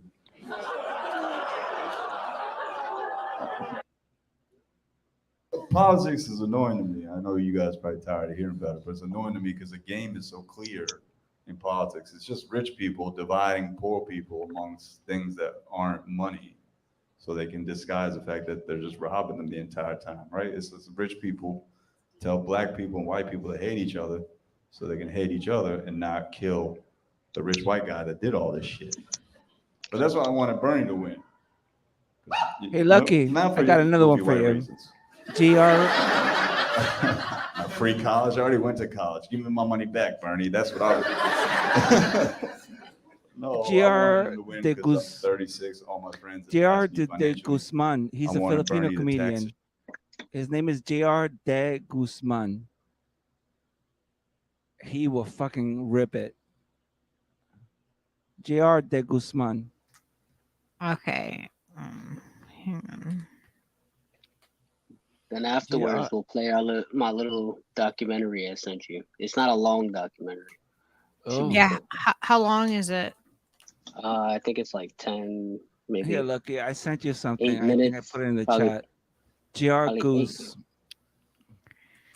Okay. I'll play one more and then we'll do that.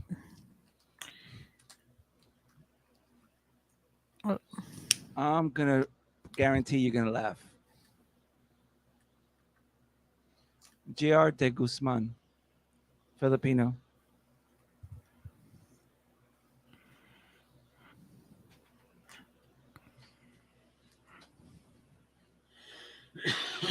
His handle is JRD Goose. Yeah, I found him. Dude, you're gonna love it. He plays guitar at the same time as making jokes. My bad. I kicked myself out by accident. Dude, we love you, bro. You still here, man? Yeah. I'm here trying to speed charge my phone. Just plug it in. You'll be fine. It's plugged in right now. I'm speed charging it. You're fine, though. I got a 65 watt charger. JR de Guzman. That's not him.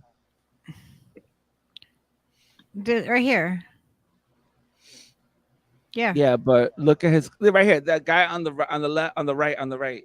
Yeah, this is him right here. Stand See? up, sitting. No, sitting no, down. this one right here with that's playing the guitar. You see? Yeah, right here. That guy with the playing the guitar. More to the My right. boy Move your Apple. cursor more to the right. More to the I right. see that, but you guys don't see what I have here. This is him. And you know who was See? there? It is the same you know guy. who was there?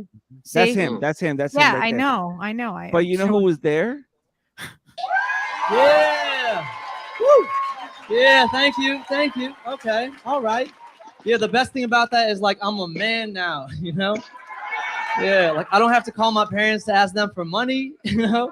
Yeah, because now I live with them. So, like, I could just knock. I'm like, Dad, wake up. The pizza guy needs his tip, you know? It's crazy. It's crazy. But give it up for him. He dropped me off, you know? Like, yeah. Yeah. All right. I want to do something special right here for y'all. Here we go.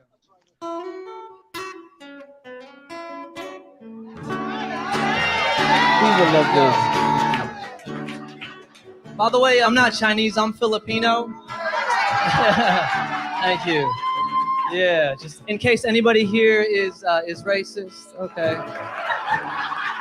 Some of you are like, I thought he was Chinese this whole time.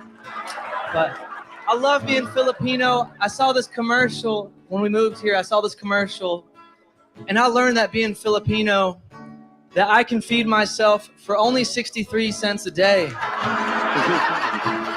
It's like, what? No? Are you guys still paying full price? That's crazy, dude. Just say you're Filipino, try it. And it's cool, man. I'm not a man's man. I do a lot of musical comedy. I'm not a man's man. My best friend, he's a man's man, you know? By which I mean he has a very possessive gay husband.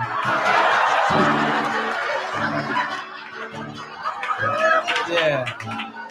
And you guys, I'm not gay, but like every time I see a black guy with light eyes, like I forget my own name. Yeah. She's like, me too. Oh no, I see both of them up here. I see both of them up here. Why do you think I'm looking in the back? Trying to just keep it up here. Keep strumming. I always forget my name. I'm like, yo, what's your name? He's like, it's Chris. Like, what's yours? I'm like, Chris? I don't know, man. Just blink. You're making my knees weak. I was crossing the street. I saw this black guy with light eyes, and I did a little double take. I was like, oh, shoot. And he was with his girl, and his girl saw me do a little double take, and she looked at me. She was like, excuse me. I was like, bitch, I'm not looking at you. You know? See who was in the audience? Yeah. I'm working on a safe sex advice column for Christian teenagers. Yeah. Just the tip. Yeah. It's called Just the Tips.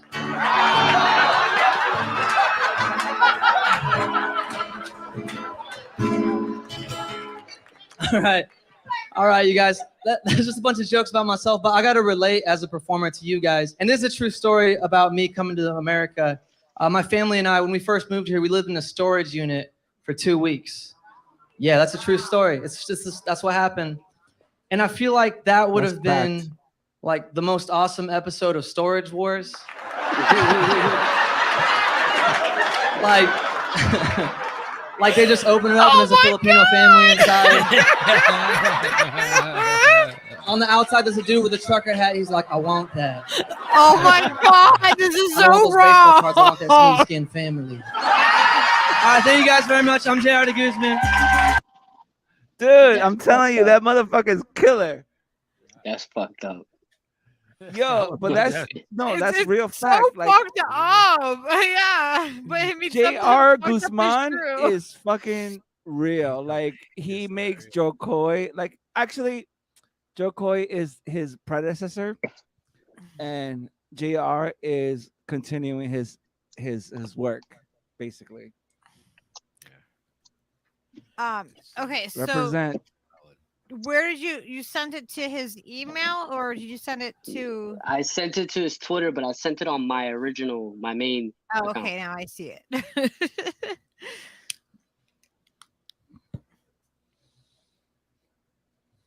Yeah, we'll wrap it up after this, but I want to do another stream with you guys. I think it would be Thank you, Lucky. Definitely, I'm super down. it would be this. fun, I that's like whoops.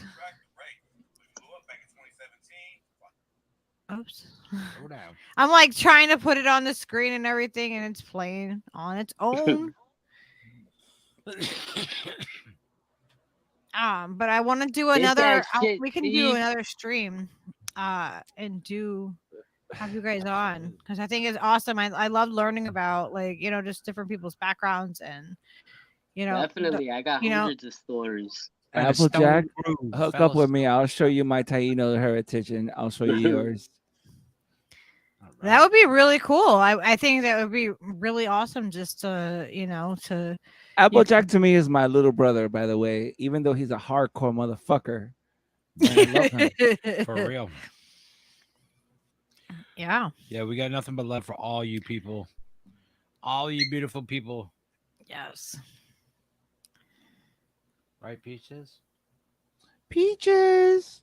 Peaches. Peaches is the main event, by the way. You said apple. Apple. You say apple? Apple? Apple? That wasn't apple. That was like, fuck it. I know. It's like sometimes I'm glad he doesn't have like the best vocabulary, because the things that he would repeat. By the way, a cockatoo will be able to speak. You just gotta play on it. You just gotta keep teaching them. Oh, I've had him a long time. I've had Peaches for 12 Oh, years. he just doesn't give a fuck what you're saying then. He's well beyond whatever the fuck we're talking about. Exactly. He needs a Puerto Rican or Dominican to talk to him. Yeah, like, clearly. Hey, Pato, ¿cómo está, Somebody Pato? who can say consonants and vowels much faster than us. By the way, like, cockatoos. you put on like some Latino music. Oh, he is all crazy. Because by the way, he loves it. He gets down because all cockatoos and all parakeets are from Amazon. Well, in Australia too. Oh well, they usually are here in our continent. Like, yeah. So but they know music. They love music. They love music, for sure. All right, I'm gonna play this, and then we'll figure it out. Let's figure out what night works for you guys, and let's do another one real soon. It's been a groove. Definitely. It's been a groovy hour. I mean, a couple hours, and I appreciate your time. Yeah, man. And I am Soul Construct, Revolutionary, Taino, and I respect my brother Applejack because he's a young revolutionary, respecting his family, and which is what we want to do. Yeah. Yeah, you're showing that example. You're showing that there is a different way. There is a different way. You guys are gonna see. These are my brims right out here that they talking about. Well, these are the younger generation from me, but they're still, Yep. All right, awesome. I can't wait. Show it up. Let's go. Tay K is known for his viral track, The Race, which blew up back in 2017 while he was on a run for murder. Now, 2 years later, a 15-year-old rapper from New York took a page out of his book and did the race after shooting an innocent bystander in the head. This is the true story of AI Hound, the TK of New York. Before we dive in, shout out to OJ the Demon for their video on AI. Make sure y'all tap in with their channel. Not much is known about AI Hound's come up. He grew up in Yonkers, and CBS reported that his dad died when he was young. By the time he was 12, he was already in the streets. In 2015, he was charged with robbery after he pulled a knife on a dude and ran his pockets, but he didn't do no time for it. He was only 12 at the time, so he might have been too young for juvie. 2 years later, he got arrested again after the cops caught him with a loaded .380 pistol, but he still ain't get locked up. Then 1 year before he caught a murder case, AI was charged with stabbing someone in the leg during a fight. Somehow, he managed to stay out of legal trouble the whole time while he was putting in work for one of the most savage gangs in New York, the 300 Bloodhound Brims. The 300 Bloodhound Brims is a blood set that's allegedly responsible for some of the most brutal crimes in Yonkers, including murdering a theater employee over a cell phone. On April 15, 2017, a 300 Bloodhound Brim named Michael Pettiford walked up to Dage Thomas at the Cinema Deluxe Ridge Hill in Yonkers and started taunting him. Dage was just trying to do his job at the theater, but Pettiford wouldn't leave him alone and called him out for the fade. Dage told him he didn't want to fight, and then Pettiford grabbed his phone and ran off. Dage went after Pettiford to get his phone back, and the two of them got into a struggle, and that's when Pettiford pulled out a knife and stabbed Dage in the chest. Pettiford took the phone and just walked out of the theater while Dage fell to the floor and told the people around him he couldn't breathe. EMTs rushed to the scene to help, but Dage was pronounced dead later that night. Pettiford was eventually arrested and sentenced to 18 years in prison, and he pleaded guilty to manslaughter and robbery. But that wasn't the only savage attack the 300 Bloodhound Brims allegedly committed. On June 17, 2021, a memorial was being held around North Broadway and Ashburton Avenue. The cops was already there monitoring the event because they knew gang members would be in the area, but they still couldn't stop what was about to happen. At around 9 p.m., a 33-year-old man walked into a convenience store near the memorial and was followed by 300 Bloodhound Brims. They confronted him inside the shop, then followed him back out into the street. As soon as he walked outside, one of the Bloodhound Brims hit him in the back with a liquor bottle. Then another ran up and knocked him onto the ground. While he was unconscious on the ground, 11 other members jumped in and started punching and kicking him in the body and head. The brutal attack was caught on camera, and by the time they all ran off, the victim was left with broken and missing teeth, cuts on his face and body, and bleeding in his brain. They also snatched 2 chains and a watch from him before they left. The detectives on the scene called in backup to help him chase down the suspects on foot, and 5 gang members were arrested within just a few minutes of the attack. Over the next few weeks, they went through surveillance footage frame by frame to identify the rest of them. When the investigation was finished, 13 300 Bloodhound Brim members was arrested, and one dude who repped the Mac Ball of Bloods went down with them. One of the Bloodhound Brims who was arrested that night was a dude named Velly Vels. Vels is a rapper from Yonkers and was allegedly shooting a video in the area when the beating went down.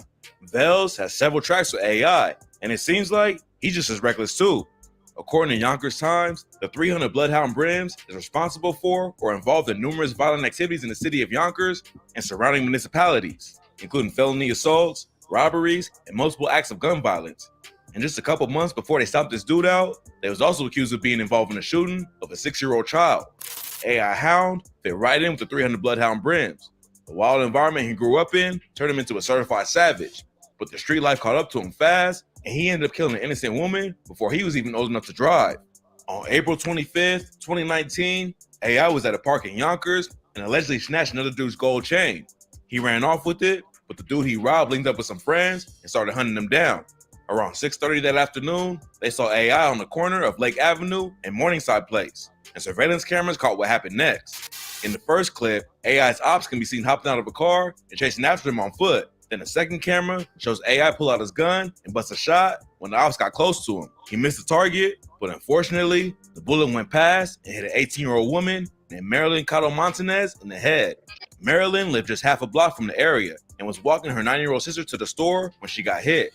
When the bullet struck her head, she yelled at her sister to run, then collapsed to the ground. Her life was tragically cut short by senseless violence, and her little sister watched it all happen. After the shooting, the cops connected AI to the murder almost immediately, and he went on the run. He made it all the way to North Carolina, but the feds was brought in to help track him down. The Yonkers police commissioner told CBS News, "We need information from the community to locate him. Again, we want to hold him accountable for his actions, and we're not going to stop until he's in custody." Reporters started looking into AI while he was on the run, and one of them found a Facebook post he made just 2 weeks before murdering Marilyn that said, "Stop shooting with your eyes closed," Innocent people are getting hurt. Tay Casey did the race for 3 months before he was caught, but AI turned himself in within a couple of weeks. The FBI had agents in Connecticut, Florida, Pennsylvania, and North Carolina looking for him, so it was only a matter of time before they caught up to him anyway. The police believe that he was getting help from other gang members to hide out, but it's almost impossible to get away from the FBI. When he first turned himself in, AI's lawyers tried to paint him as a good kid who got caught up in a bad situation. She said, he's a young man with no convictions from a nice, humble family. This is a tragedy for everyone. He's here to say he's not guilty and he's going to fight the case. But the prosecutors had a different idea of AI, and they even said that his mom helped hide him while he was on the run. AI's lawyer also said he only ran because of the media attention. She told the court he lived his whole life in Yonkers. They've been wanting to surrender him, but the circus surrounding this tragedy put them in a position where they wanted to do it properly. AI turned himself in without the cops ever finding them, but the mayor of Yonkers still tried to take credit. He said, today's surrender of Jameer Thompson is a direct result of the hard work and dedication of the Yonkers Police Department. Their tireless efforts in tracking this individual gave him no other choice than to turn himself in for his crime against a young woman with a bright future. Some people from the area wasn't happy about police taking credit for the arrest when they didn't really do nothing. The Yonkers police also got a bad look after the attack in June 2021 when the detectives on the scene waited for backup while the 300 Bloodhound Brims brutally jumped a dude in the street. Even though his lawyer said he'd fight the case, AI eventually pled guilty to second-degree murder and was sentenced to 9 years to life in prison. That means he'll serve at least 9 years, and then the courts will decide if he's fit to be released after that. If AI gets into any trouble, or they don't think he's changed his ways, he might be locked up for the rest of his life. It's tragic how much talent AI let go to waste. His homie Mula G says he was one of the first drill artists from Yonkers, and AI's music videos with him and Belly Bells have hundreds of thousands of views on YouTube. He hadn't been dropping music for very long, but it's clear he was working hard on his craft. His last videos was posted just a few weeks before he killed Marilyn, and he obviously had the skills to really blow up. But unfortunately, he was in too deep with the streets and ended up throwing it all away over a stolen chain. After AI turned himself in, Marilyn's brother told a reporter from CBS 2, "This is good. She will have peace. My family can now sleep." A GoFundMe was later started to help her family pay for funeral expenses and therapy for her little sister who witnessed the shooting. Her family wrote on the fundraising page, "Someone took the life of an innocent baby. She'll never get to turn 19. She will never get to go prom shopping like we've talked about for hours at a time. She will never get to graduate high school with a Regents diploma that she was working so hard for or go to college. She will never get married or have children of her own. Hashtag justice for Marilyn because she deserves nothing less." The link for Marilyn's GoFundMe will be at the top of this video's description. Rest in peace to Marilyn Montanez. Hopefully, AI's time in prison will help him turn his life around. But in the meantime, at least her family can rest knowing that justice was found for her. Yeah, my boys know all of them. My boys know all of them. My dude, what side are you on this controversy? I'm out of it now. Well, what did you feel when this happened? When that happened, I was already out of it. I was over here when that happened. You brought this up, so like, let me know what you're feeling.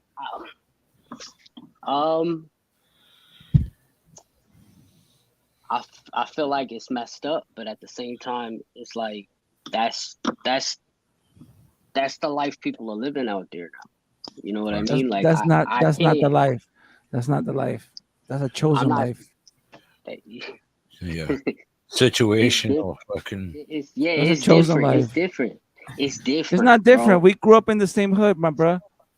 It is different though, because what I'm trying to tell you is sometimes you don't have a choice to just pick that life. Sometimes, like when you grow up in a hood that's already worn, you either gotta be on one side or be on the other. Yeah. My dad's missing. I never knew my dad. Same here, man. No, I was answering V Adams' question, but like I'm not glorifying it, and I'm not saying that that's great and that's groovy. I was just showing the stupidity that goes on constantly, because that's what it is. It's stupidity. It's but people are in a different type of struggle when they can't walk down the street and look over their shoulder without feeling like there's a bullet coming, or without feeling someone's trying to take your life. And then they start pushing that everywhere they're going. to the point where innocent people end up getting hit. You know what I'm Yeah. saying? I'm not glorifying it. I'm not saying it's a great thing. I know I was a part of that bullshit, but it's not who I am now. Yeah. You know what I mean? Yeah. I'm just I think trying to you were show just you- I think you were just trying to give some context of like this is Yeah, this is it- where I come from. It's good context. It's Yeah. good to show that visual of like this is what's still currently happening from, you know, like yeah, it's still going. And It's still my question is like, why is it still happening? We're because still we're still perpetuating that same mindset. I yeah, think people but get put stuck it like there. this. Put it like this. When you're in an area where you just can't, like, I had the stars aligned for me to move out over here. But if it didn't happen the way it happened, I would have been stuck living there. And then where I'm at, where I'm close to where people murdered my brother, people murdered my cousins, I still live with that hatred in me. And when I was there, nobody, no older person, no person trying to speak about how much life is better could sit there and tell me, you guys got to stop this shit. Because at the end of the day, my mentality is, nah, I got to kill these niggas that kill my people. That's all I knew. I didn't know a different type of Let me life. I educate didn't you know on a better something. type of life. Because you were taught that. You were taught that by your environment. Because Applejack came after me. So what I have to say to Applejack, that he's perpetuating the same system that keeps him trapped. Was perpetuating. Was He rose correct. above that Yeah, shit. I'm gonna. No, Applejack has grown, and I respect that fact. But I am not going to sit here and watch a video of a young little black kid just get away with shit that is wrong. You don't kill your own. You don't shoot up a neighborhood because you want to shoot one white guy or It's not a white guy. one street dude. One street dude. It's about whatever it people is. defending their neighborhood. That's Dude, I am Dominican. I live that life. Yeah. Well, then you should know. Then you know. So I never shot up my neighborhood to get one dude. No, times We are took- different Alright, when but we're then- younger. We same took it time- to their hood and shot up their hood. Sure. What do you think? What do you think he was doing? It wasn't in his hood that he was doing that shit. Yeah, but you got to remember, there's also innocent people that are standing there. Well, that's the Yeah, thing. but that's when, not what when you're people are. fucked up When and you're people are pissed sitting there thinking about, I got to get my score up, I got to get my get back from these other people. They're not thinking, oh, I wonder who's around. They're tunnel vision. This is who I'm gonna get. It's And the if mission. he misses and someone else get hit, oh well, I'm still Fuck trying to it, get right? this person. Fuck it. You know, Fuck it. That's the way one they life live. done. One life done. That never had anything to do with your beef. Yeah, it That's what we sucks, try but to. That's what we try to stop. That's ideally Look at the worst no, but parts look, of that- war on any level. That's war. Look at what's happening. That's with not Russia war. That's not invading. war. That's Yes, war that on your is. own people. No, That's war on your boy. own people. Look what's happening. War Look doesn't what's happening. discriminate. Look what's happened with the Russia and Ukraine shit. There's civilians dying, right? Right. That's a That's U.S. what happens Zionist in shit. war, bro. That's not No, part no, of no, a no, shit. no. That is, it is. It's all one same. It's all the same thing. War is war. It doesn't matter if governments are doing it or hoods are doing it. It's Yeah. war, bro. War is war. It's Dude, war. You're it thinking doesn't about My taking brother, discriminate. my people's brother. lives, bro. Let me say something. It's all Applejack, politics on a global level or on a Applejack, community level. don't walk away. Don't walk away. I'm I not walking respect away. you. I'm not I walking away. respect what you. You step to step. I respect it. So what I'm saying is, like, we're losing our own kind, man, just for our own bullshit. I understand that, but the way I feel like right now over there, that shit is never gonna stop because too many people died already. There's too much hatred on them streets. Yeah.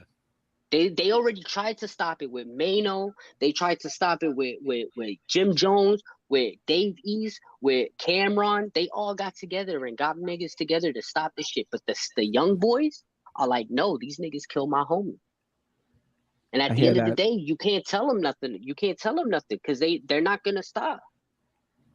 You know what I mean? When I was out there, I wasn't thinking like, oh, I gotta do a better life. I was thinking I gotta put on for my hood.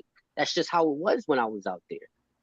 You know, I'm 35 now. I'm a lot older. I can think a lot better. But that doesn't change the fact that where I grew up, shit was crazy.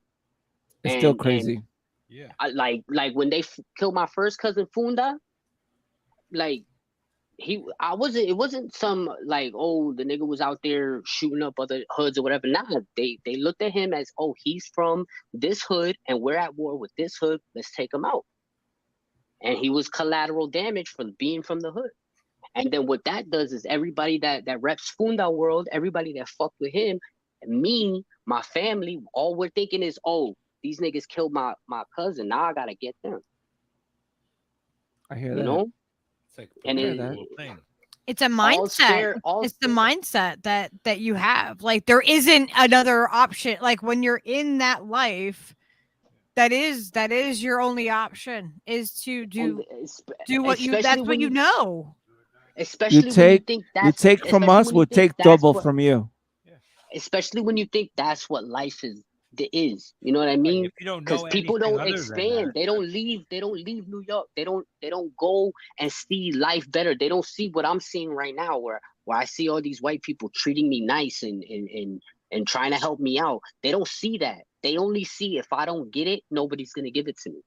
So on our way out, Applejack, what would you tell them if you could tell them like anything that might, you know, on a I don't know, to try to leave this on a positive note. What would you tell your younger self? How would you express to your younger self now? Like, Lucky, by the way, let me put it this way, Lucky. By the way, back then it wasn't a choice. It was do or die. Yeah. It was do or die. It still kind of is. It's still kind of. It's not like that anymore. By the way, it's just right now that the little punks that are pulling up straps, they never learned to get beat in the face. We learned that fact. We learned that shit. We learned to scrap. Yeah, right now it's little kids strapping and shooting people for no fucking reason.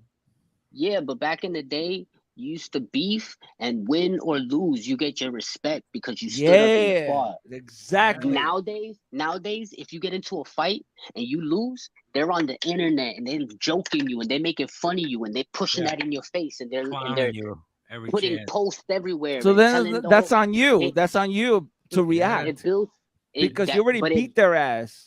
Okay, so but not everybody's gonna think like that. Not everybody's gonna think like that, and it takes one person to kill another person to start the whole war.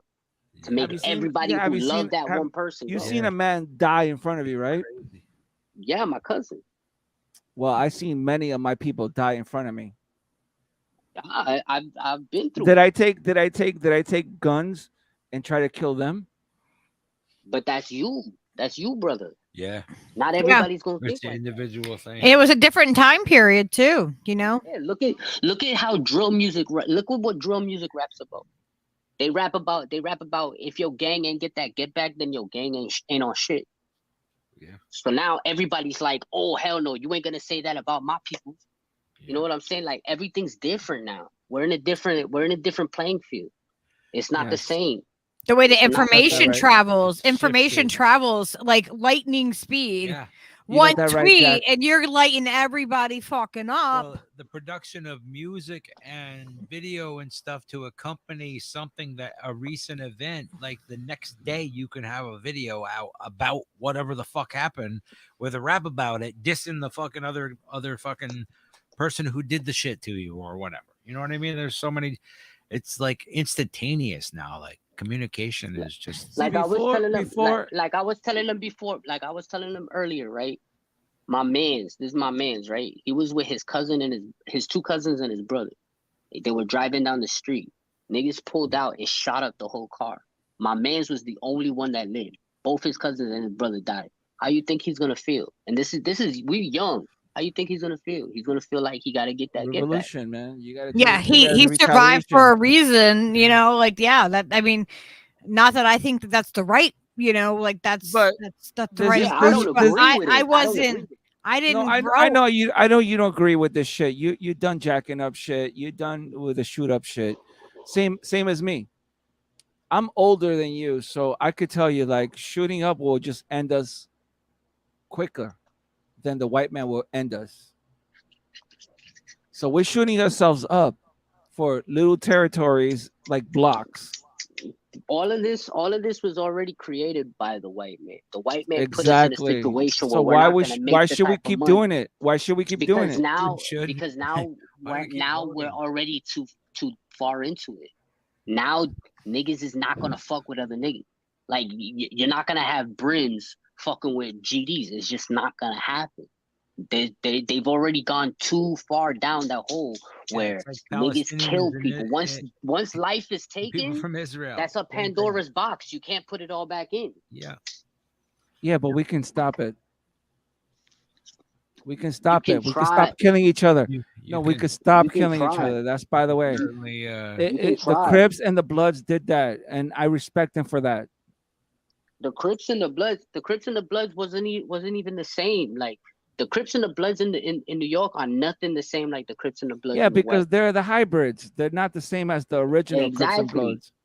Exactly. The original Crips and Bloods, some Crips says beef with other Crips says, and some Crips says beef with Bloods. Over here in New York, Crips and Bloods are together beefing against GDs. Mm-hmm. You know what I mean?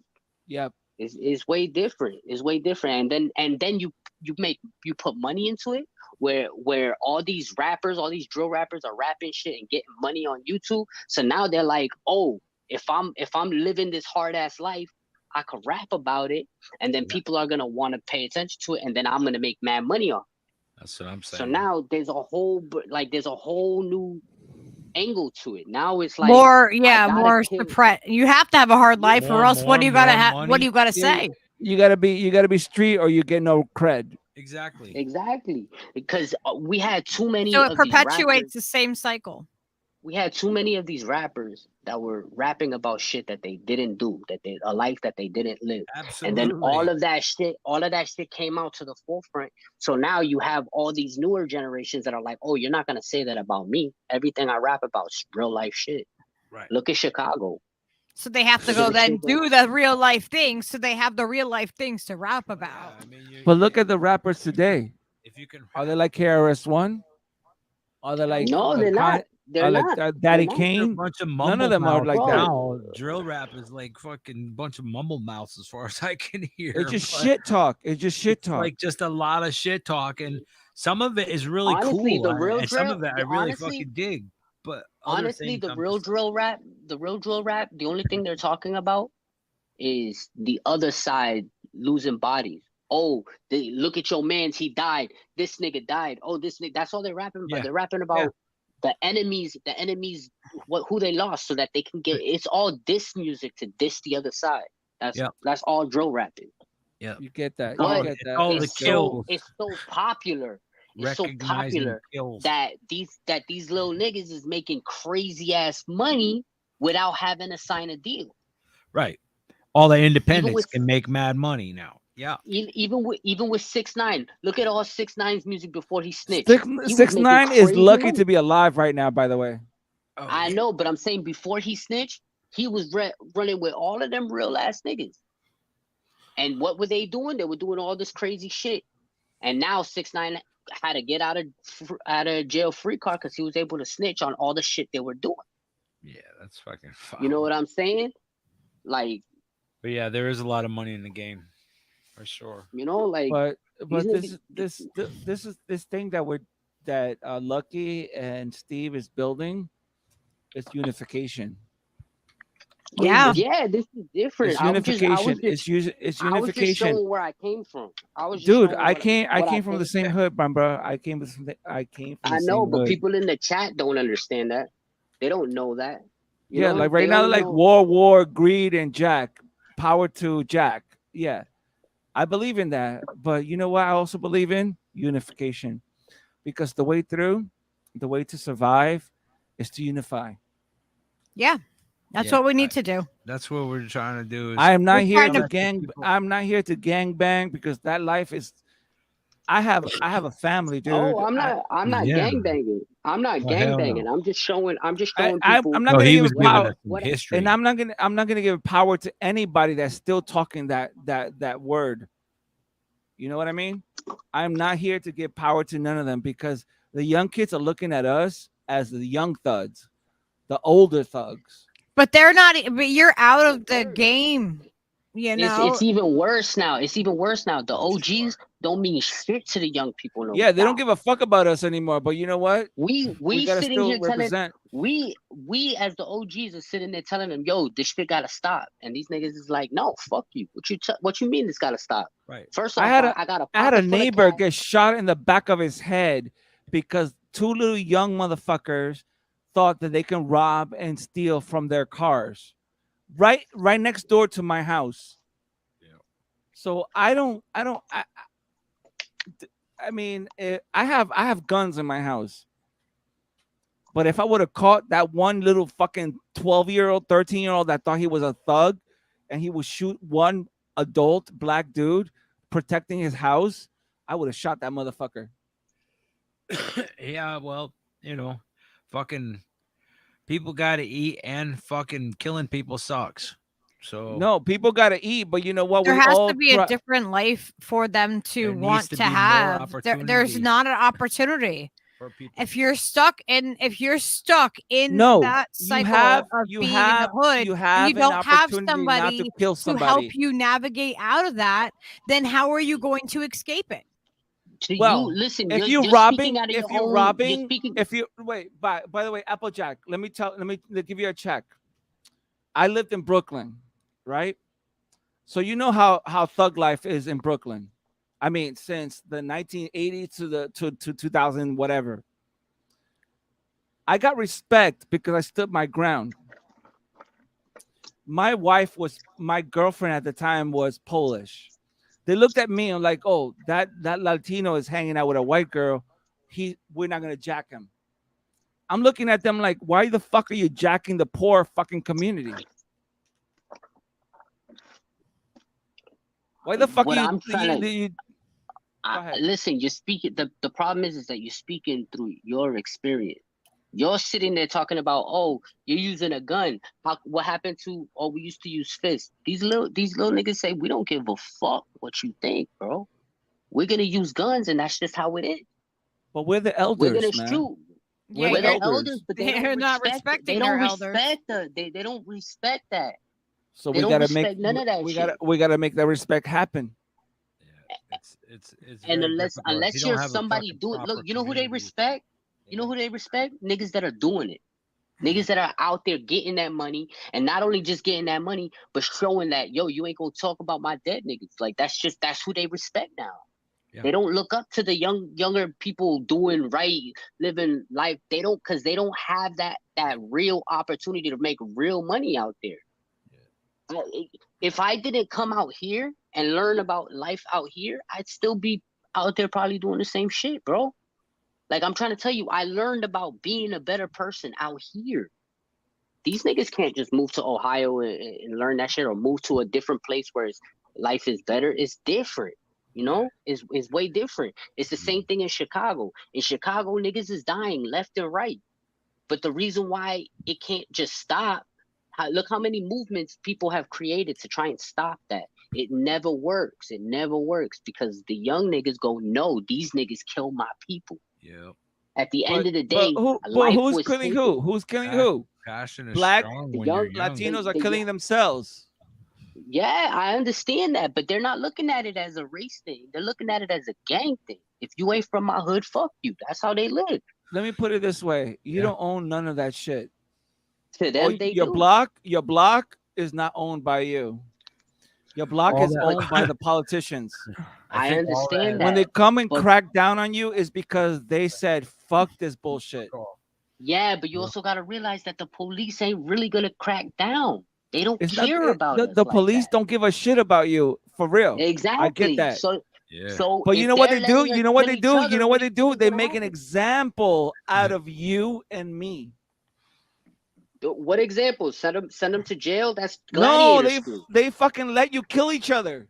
Exactly, and that's what You let people kill each other. Other people that love the people that died get so mad and worked up that they want to kill the people that killed them.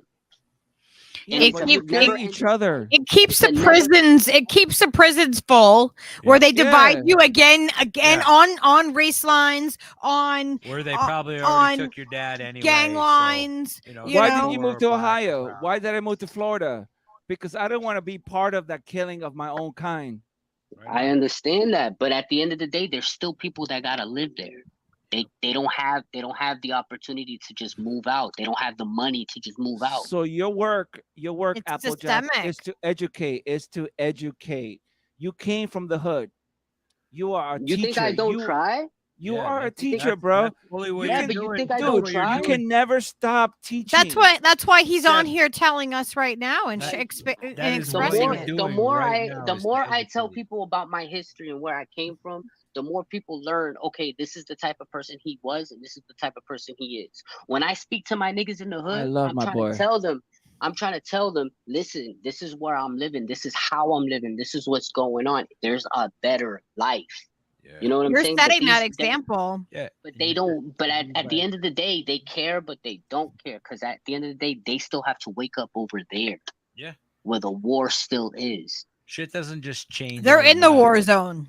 But You're like, Yeah. hey, you can come out of the war zone, but like it's not an easy thing. It's not like there's like, let me adopt somebody that was in a gang. Like you're not gonna be on the top most wanted list of somebody that people are gonna want to trust necessarily. The way I see But I Applejack see is my people in that. I see that, like I see the good in, I see like who you are past that, who you The are way- past like what your circumstances were. the way I see Applejack is my young brother, a true revolutionary, the man that stood up. and I walked see both out. of you as my young brothers, and we got to wrap. Steve, this you're up not with my the you're show. not my young brother. You're white. Yeah, well, you're still my young brother, so it's okay. Because You don't have the same strap. You don't have the same struggles as we do. I love you, Steve. By the way, you are an amazing artist, and I respect you so much. But this is me and Applejack. We come from the same hood. We're an oppressed people, and I hear what he's saying, and he's trying to change. Your culture is And- oppressed, bro. We're all the same people, bro. No, we Yes, we no, we we are are. the We same. are Yeah, people. we're all We are the human. same. We are the We're same human people. beings, bro. Steve. Same. We are the same people, but we Yeah. came up the different ways. Absolutely, 100%. And we're all individual in our own fucking idiosyncratic ways, and that's all fucking groovy. And I see my brother right here. My brother right here. He's Listen, fired up. thereby, you and I guys are love him both for that, my younger 'cause brothers. He and it's is all my good. brother. He is feeling what I felt when I was living through his life right now. Well, that's cool. But we do have to. And we you have can't to- we understand have that. to You wrap- can't understand. You got to be us to understand us. Well, you can't be me either. You don't know what I I've been can't be through. you. I can't it's be. all I don't good. have privilege. I don't It's- have privilege. Oh well, What? it's a privilege. I've been fucking addicted to drugs for like fucking 25 years, bro. Yeah, So and I've been to so prison have we too. all. Listen, I've been to prison as well. Okay, I've had. I never been fucking to prison. fucked You know up why? crazy- You know why? Listen, You know why I listen. never been to Let- prison? let's Steve respond to Listen, you, Saul. please. Listen, please. Listening, I've had a crazy, less than fucking privileged life. Okay, so maybe it's privileged in some ways that yours wasn't, but trust in the fact that I have fucking struggled as much as anybody. Okay, and been through some fucking fucked up crazy shit that you have no idea about. Don't Still going just through assume fucked that I up have shit. privilege over you, please. Still going through fucked up shit, because Lucky and Steve, they going through fucked up shit even now. Yeah. My point is because they're this. fighting- My they're point is fighting this. for the- Please for the don't rest just of us. assume- Please, just for the record, just don't assume that we're some like in some. I kind don't of assume fucking- shit, dude. I just know. Well, you just history. assumed some privilege on my part, and that was kind of silly, really. Dude. No, I'm not assuming privilege. You have. All a I did white was say skin. you were my brother You ha- because you- you're a you fellow have- human being. You have a white skin. In this world, regardless of how we, Okay. you and I, Lucky, and you, Steve, perceive the way things should be, we have this skin. Okay. And we can't run away from it. You can. We can't change I who can't we are change- either. I can't change who I I am. respect either. that too. We don't choose. Don't choose. get me off base. Don't get We me don't off No, base. choose. no, We don't choose Steve, how we're don't get- born I or wanna how don't get we're. me. I don't want to misconstrue what you're saying. I'm just saying that we have a you think different that path. you think to- your to path this- has been harder than my path, is what I got from you. If that's not what you meant, then fucking all good. But if that's what you meant, then I would beg to differ, and we could talk about it all fucking night. But we really do have to wrap this up. Yeah, we've been doing 4 hours. We're at 4 hours. And this right and now. this is where we are. And this is where we are. And when things come to a conclusion, this is where we are. Yeah, Applejack, my brother, like hook me up. Like I'm Soul Construct everywhere on social media, everywhere. Hook up with me because we need to talk. No doubt. Word. Lucky, Steve, congregation, I love y'all. By the way, I My love you, people. Lucky and Steve. By the way, I don't have no hate towards you. Hell no. The whole much congregation, love. everybody on the chat, I love all y'all. You my peoples, and I always show up when Lucky and Steve are jump on. You know that. Even when I Steve is got other fucking shit going gifted. on. We're gonna Steve is gifted. we're gonna do some more streams together too, because Definitely. I was like, We definitely. Applejack and I were talking. I was like, yeah, we gotta do some stuff together. We have work to do. Yup. We got other Mad things we gotta respect. discuss. We will Respect talk. for Steven and Lucky because they put up the stream that let us just be. Yeah, man. That's what we Everybody hope, being is people can authentic. be. Yeah, Be like authentic and be who real. invites you on? Like, who opens? Nobody up- gives me a wrench. Nobody gives me a wrench because I'm fucking hostile. It's all good, bro. It's all good. We will talk further. And Look at thank that you head, guys. man. I'm Thank you so much. I'm a Marxist, man. I'm not here to hate on anybody. I'm here to give you all what we deserve as human beings. I'm not here to hate on Steve or Lucky or anybody else. Right on. It's just that when my brother Applejack, he's Dominican, and like I connect with that. Yeah, dude. Because I we feel will, you, man. We all we- connect no with each judgment. other in different ways. Yeah, there's no judgment. It's We all all good. have Lucky- connections in different Lucky, ways. I love you, and Steve, you're amazing, bro. I wish I had your skills on singing and strumming the guitar, bro. Well, thank you. And thank you guys for hanging out with us. Thank you, everybody in the chat. We will see you next time. Yeah. And thank you, Applejack. Applejack is hardcore, bro. Fuck yeah. Absolutely. Both you guys are hardcore. Thank you for hanging out with us. We will see you all guys. We will do it again. Oh my Thursday. gosh. Peaches is freaking out. Yes. Take it easy. Thursday. I will we're be going lucky to if I talk- get a wrench next time. Yeah, you still have a 'cause- wrench. Everybody has a wrench. You have a wrench It's all every good. time. Yeah. Thursday, I'm gonna be talking about how they're doing medical assisted suicide and euthanasia, Oh no. and how they're adding Damn, that's hard. Mental health Oh. is going to be an approved reason to have a doctor assisted suicide in Canada. Oh no. Yeah, so we're gonna cover some heavy stuff on Thursday, but it's a really much needed conversation, because if we're not informed about what's happening, then we can't do anything about it, right? So my the sister the Lucky. better informed we are, the more that we can actually do something to change it. I thank you for your time, and I appreciate that you bring me on, and it's a Hell yeah. privilege. We will love see you guys all. Thursday. All right. Good night. Love you.